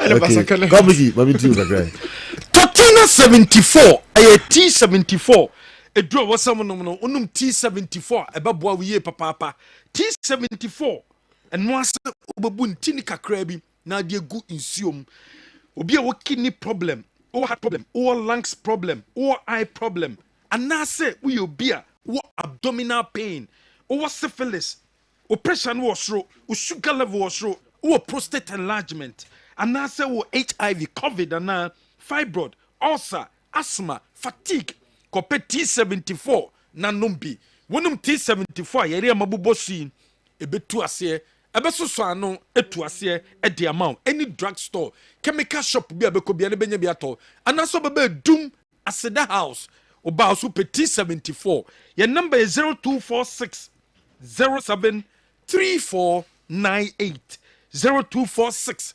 07 3498 offer number we so a ye beje oso House of Fortune Limited your mouth job opportunity ewo Dubai ene Qatar yebe mo ko Dubai ne Qatar na okwa ye adwuma wo ye carpenter ni wo ye mason ni wo ye painter ni wo ye plumber anase wo ye obi a wo ye auto tiles electrician anase electronic technician civil technician obi a wo sa enjumai opportunity bia abeda wo de amount so be ko Dubai na Qatar wakwa ye adwuma enu ti frɛ number we so your number no is 0554 547 915 0554 547 915 obi a pe passport birth certificate and also pe work and pay adwuma bia ye ni ya obefrɛ o number we so Kumase Sokoban ye ben ayekofo school junction so ohɔ ne bia ya oduro a ubehu yen hebaso cream eye cream a mekamfo edema enne anope kope hebaso cream ni bi na you use hebaso cream ni bia eno ne cream aboama bema oni obehye a enije ba ede ema o we bema na ne obehye ho ba ntem a eye problem we selfish won't satisfy oba ni ye eno nti ena wo so kope hebaso cream ni bi na wo apply bi o penis no wo apply bi after 30 minutes ko wash na fe bredu sɛ no ɔbaa no bɛhyiam na anigye aba ɛde ama wo any drug store chemical shop bi a bɛkɔ biara no wobɛnya bi atɔ anaasɛ wobɛfrɛ yɛ wɔ number wei so 0244 750 510 0244 750 510 obi a osisi yɛ wo ya okotodwe wɔpɔ so wɔkyi nkasɛɛ rheumatism sasaboro ɛna ɛha wo deɛ elephant ointment ɛna wɔsɛ wɔ apply koko ɛna ɛha wo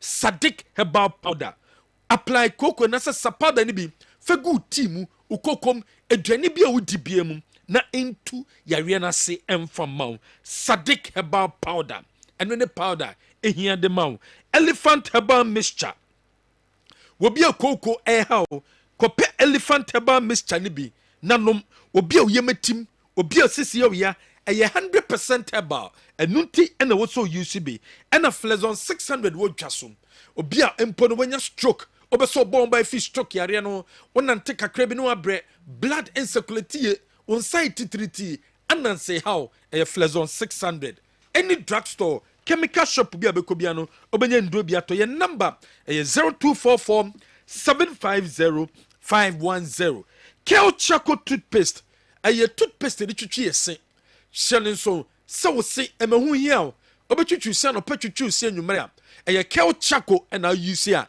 ɛbɛtumi aboa wo Kel Chaco bɛma se ayɛ fitaa Kel Chaco ɛbɛma oyefo ne yare na akɔ Kel Chaco bɛboa ma hangover no akɔ ɛde ama wo anaasɛ ɔpɛ sɛ prevent cavity a deɛ yɛn nso bɛnya Kel Chaco toothpaste no bi ɛni ɛyɛ supermarket drugstore bi a bɛkɔ bia no ɔbɛnya bi atɔ Samara Company Limited ɛna de abɛdwa so latest foam your partner for life wabrabom yɔnkom ɛne latest foam kɔpɛ latest foam wɔn nkonya no bi V sofa no wɔ hɔ ɛna L sofa no wɔ 3,100 Ghana cedis for L V sofa no yɛ 6,500 Ghana cedis usisi ne bɛkɔ o problem no okyi nkasɛ problem no bɛkɔ a egyina konya papa a obetimi atenem Franco Trading Enterprise Ecton laptops, Nokia phones, Samsung phones, iPhones, smart television, Franco air conditioning, deep freezers and washing machines. And a pebiato, a Franco Trading Enterprise. And now come, won sabetimi akabi.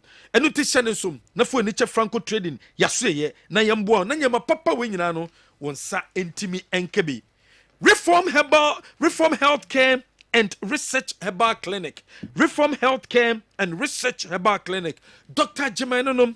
The number is 0244 626 166. 0244 626 166. Wofre Dr. Jimai our number we so. Reform Herbal Mixture no boa obi a pressure wasro. Obi a sugar wasro.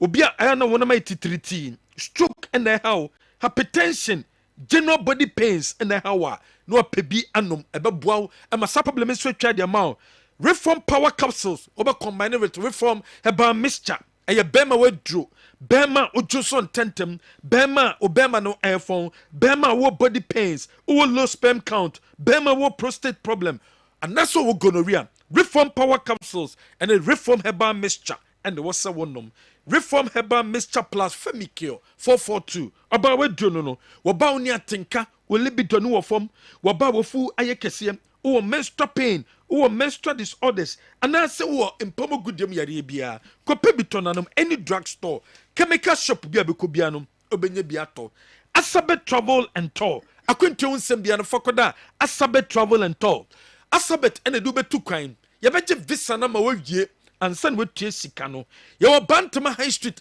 building atwemamponi awura bank bo mu no sa building ni mu ene wo ye number is 024 66 03 711 0246 603 711 Canada visa application United Kingdom visa application Australia visa application open any of the Schengen country visa ye beje e de amount anaso bia beso ko South Korea Japan ye beye e de amount uya passport birth certificate business certificate flight reservation hotel reservation Yay, Asabet and the Beye Ediamau, Dubai, Qatar, Saudi Arabia, Kuwait, China visa and apa. Incline your number name 0241 971313 0241 971313. You will pass total filling station no building a my bet Africa woman no sa building no mu and odra obehu yen general aboafo no ho nsem nie. Okay. Adam say you've been saved. No. By the bell. I have not been saved by the bell. Yes. And I was saved by the bell. Yes. I wasn't saved by the bell. Okay. My own issues. You are safe now. No. Okay. I'm not safe. The only general. Kotokoni Brekum Chelsea match number 1 way. Kotokoni Brekum Chelsea. As at now, Brekum Golden City Park. Club licensing board engine 2 and for more. Ni nyina say no o me the request akwa akoma e club licensing board no say dwumedia wo me de show mo sanso o monye e wo Brekum Golden City Park no o ma ye wie enti club licensing board e be expansion for more said be a Sunday wo me ne kotoko match de betima baso me check your club licensing board no o be ko ho akwa inspection no e dia more ansana o metima confirm enti asat now Golden City Park engine 2. That is the situation now. Minimum 48 hours. 48 hours here, back catch notice 48 hour notice. Aye. You know, by Friday. Now was said before Friday. Before Friday. You know, Chelsea say Oma wie dem ka so munye nyina. Omo so ma wie. This is a licensing board no. So be kwa inspection. Until Chelsea say match ne be baso e wo Brekum. Say do mo ka no. Until yema lions board no inspection. General you see Basigi say ono so tukwan okọ oja secondary azake so okọ Simba Queens e wo Tanzania. Ono say okọ coaching obeke okọ CAF Champions League no one Simba Queens for ni shia omo hwe ni dwumedie na si dide so obono mode ntoma be fa no you see Basigi under 20 no de omo ko Cup Colombia no say okọ Tanzania. I like him so much. Very humble wish him well. Yes, General. Coach Yusuf Basigi na on kan why na wow. Throughout terms of my ball and coach a very good coach. Yes, but wish him well. A very good coach. Wish him well. Wish him well. For the records, Malik Jabe was brought from Wa, Sunday from Kofodia, Osei Kofi from Kofodia, Josam Bannerman, Kofi Abri, and Kukudazi from Sekendi, etc. Coach Agrifin won as the first African Cup. Coaches Ade, Didi Dramani, Adebi, Bashiru Hayford, Ogum, all won the league with Kumasi Asante Kotoko. But we're not from Kumasi. What it coach Asaribedi Akun saying, lawyer Kwame Buafu. And I assigned the way. Okay, for the record, not who's there. Remember, Palo Buafu, the message in Yes. Because Kofi, Toronto, Canada, Obuasi supporters should know that Kotoko is a crowd pulling team since ages. With or without them, and Tenedu, the team is the Kotoko will still be Kotoko. Okay, they can boycott Asante Kotoko matches. Still, other genuine supporters will come and watch their games. All right, Kofi, Toronto, Canada, anyway, and so a Brian. Me call a Newton Latin marriage at all. Na new at the Eurem Kakra or say he for in lower or more expectations. On one case, I know, say or lower bar. So, or you the top 4, but say, also or head a grandson. All right, new. Over to you.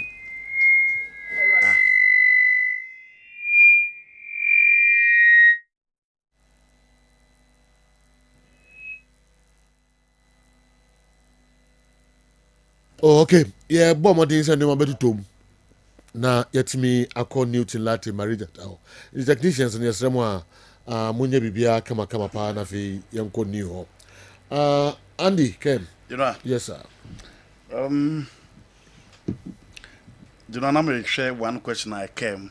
Okay. Me go ahead the video never catch, but what a Newton here ready. I'm huna yankon ho quickly na head or the brain. All right. Mami ni we em free hon tentem cry. And why birthday. Okay.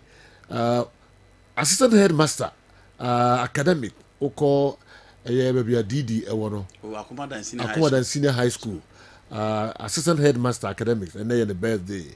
Your friend Mr. George Degle popularly known as Igwe, and then George birthday. Young wish you happy birthday. We every day. Me sweetheart ba ke friend. Your friend Dorothy. Oh, mami nyame de. Me nyebi. The youth won nyame. Oh mami be. You know and e mama be. Chanchia. Omva picture nto guy. Me ko ni wo. Na yen teme o mami owo Oh, nice. Na me say please. Okay. Picture na beto so. Onyam fan to the ade ko ni obra. Okay. New, my name is why ready. My ready studio I say na Ghana Premier League no come on you discuss already said you can know Mami Remu quickly line call over the weekend Kumasa Sante Kotoko drop 2 points of fear against Young Apostles. Coach Asarbedi kon atcheche Sembebre but yan shake team no quickly two coaches no Mohamed Kamara na eda go post room smart Mongani Samba Galbani Joseph Ablo Lord Amwa and a complete 4-2-3-1 two no yeah Anderson team Michael Chege amena yebeka ho asem but looking through this lineup and Sembebre one thing is say first of all in terms of defense you think about familiarity chemistry and other lot of defensive elements now Ismat ye ho Samba ho Joseph Ablo ho now Osha this side of that defensive backline now it will take a bit of time to gel but mami moving through them and in fact against Young Apostles area hapa and a lot of weakness but a lot of people I share a more opinion on the double pivot of Anderson to many market trade amana amount for a lot of reactions our whole yebeko so I can wasem in the final third amount for so our questions why Emmanuel entry a ball just behind Albert Amwa people really want entry a bit deeper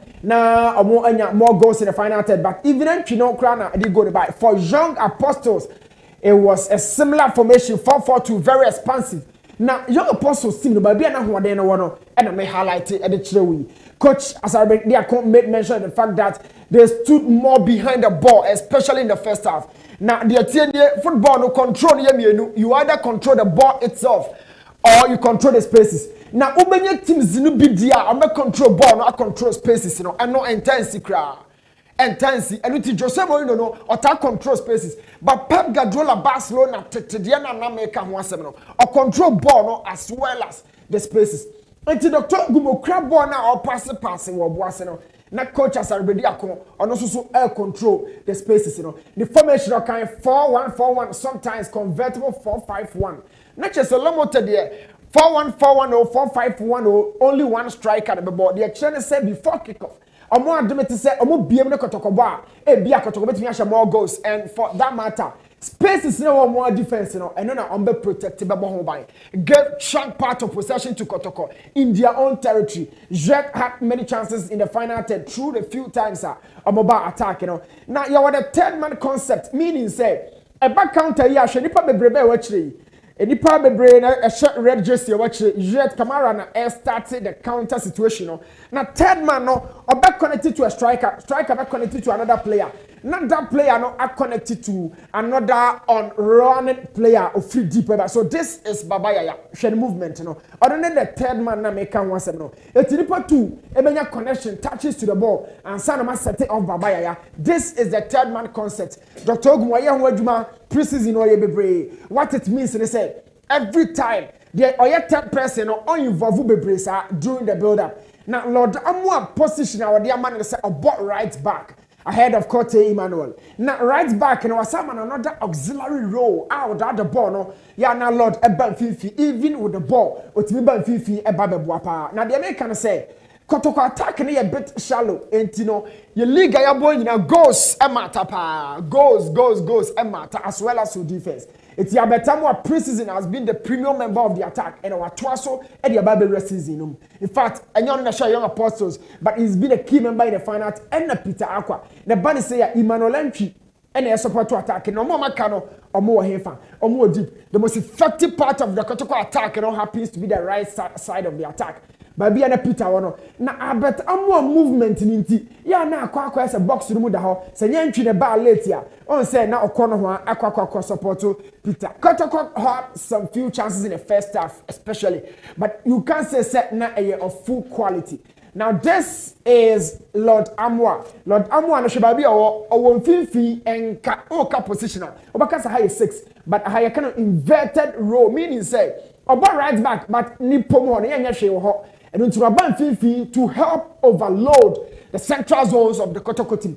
And then the basa no not just young apostles could show be frecheba and by match up the number of players that were registered mu eso ba not just one shot to watch but coach said Lord mfimfi no about border players and am mo atoto and that is the third man concept. He saw that Abetamwa was strong go and a flag no a course but Kotoko continued to create some few chances in the first half no now Obaka said oh say baby alomo to jinanie he's the leader of the young apostles attack no but what follow but deep what it means here and say other players no more deeper and for the second time this is Lord Amwa centrally the second row and all play no even though about game as a right back. So this is the inverted fullback concept. And it's smart mo Kotemo Lodamo omo ebasa midfielders no wo say trade amramo timi eho hen mo and this team mo hen o create lot of chances out of the overload, you know.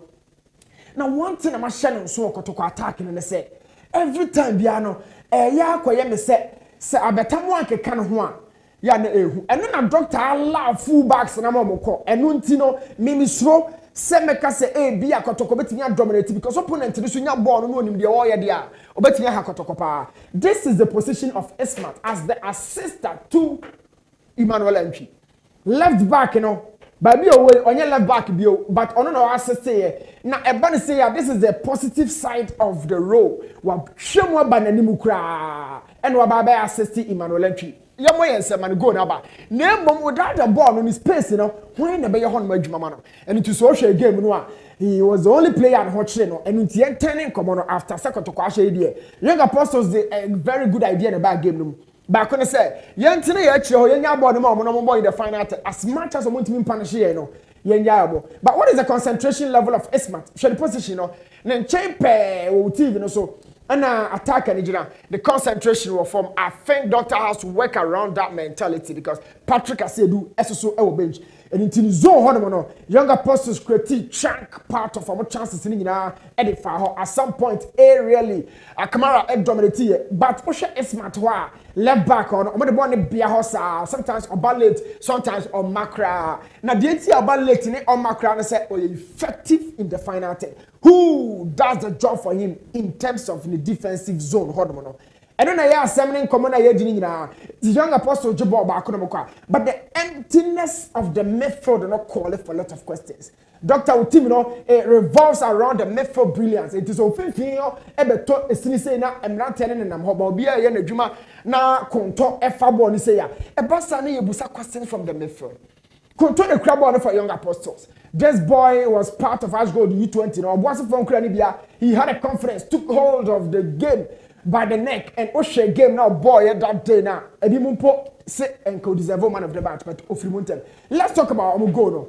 First ball no keeper no chum and a ball long ball. The first ball was won by Kotoko. A free hawk no and now more rain the akanina. The subsequent sequences Nina no or and a foul ball no. Uza Kamara was left exposed.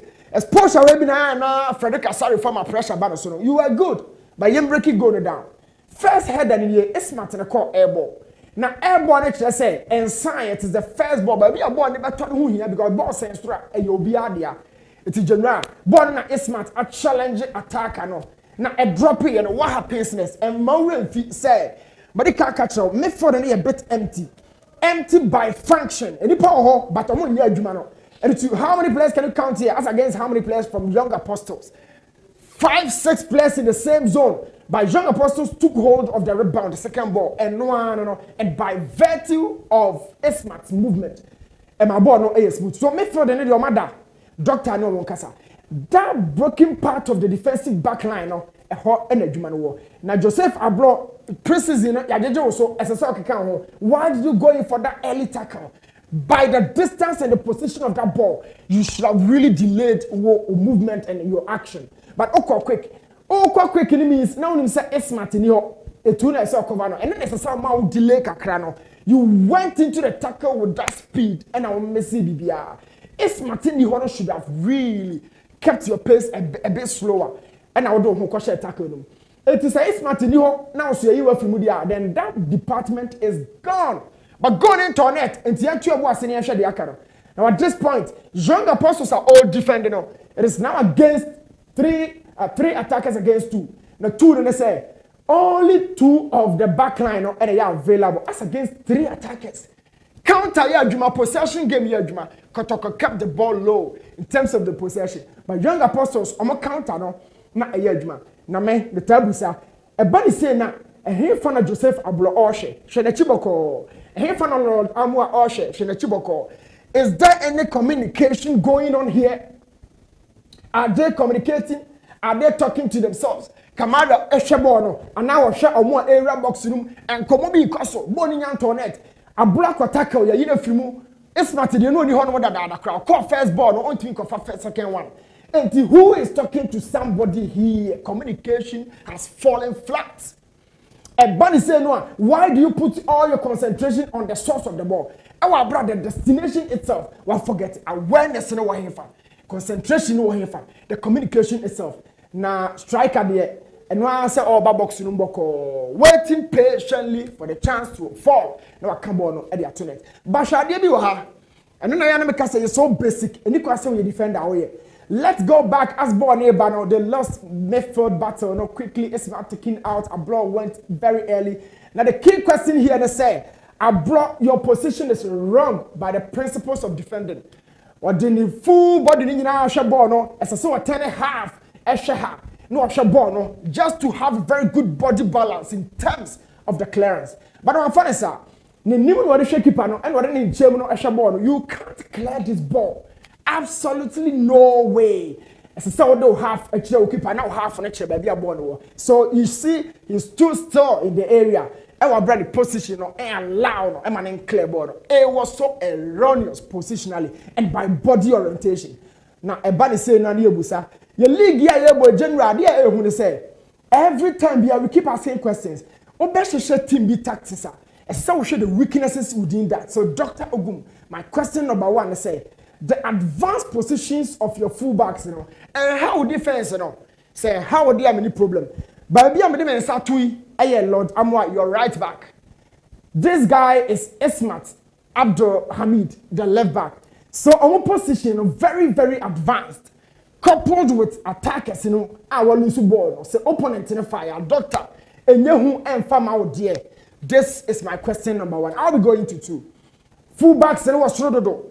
If you have these attackers, limit their movement. Unless some of these attackers need to mean then what dropping midfielders in the video. And to share the say even before goal don't ever start on net and answer to equalizer.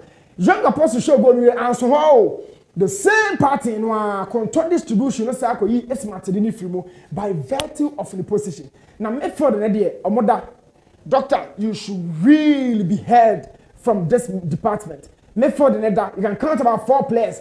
Omoda go no who say midfield in that who say smart late. The same thing on answer to but we dey and share ntm fan to ho e share and Quebec can want some. Smart is late.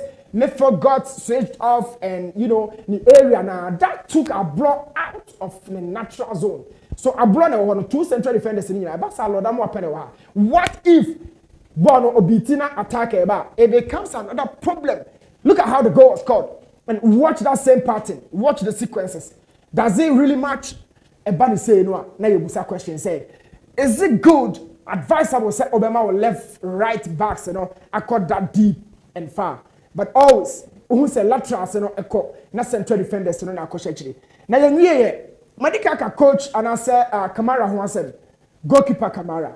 Preseason, me say, or Chibon was a deal for me, or to me so much. And it is a ball the bar, not a year beat.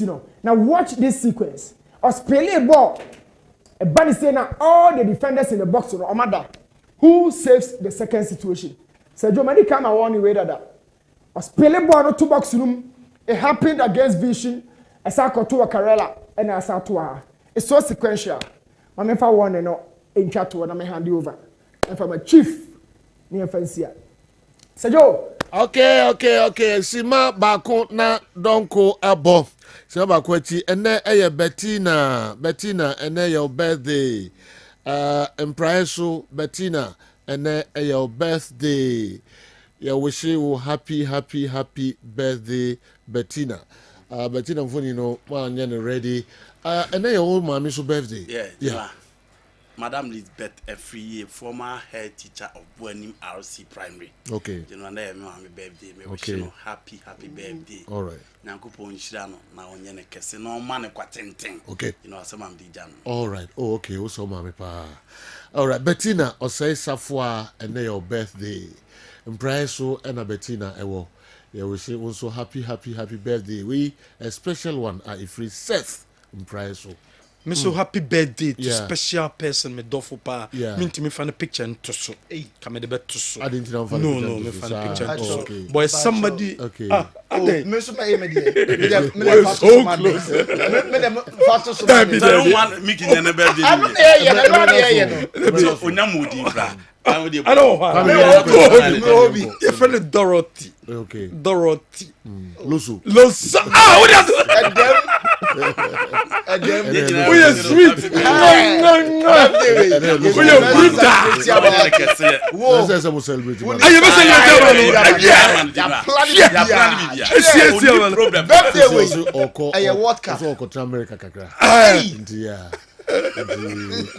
sisi ofia obobwa no that want to be birthday happy birthday loso you feel you with size you be odo ayo ma no west entimi represent no odo ayo ma west entimi represent we you brutal. Okay. Breaking news up next and we nyina say yensan hia no nan pepepe ye the extra time jumedie no ebebremu ye da masipa ya kramo.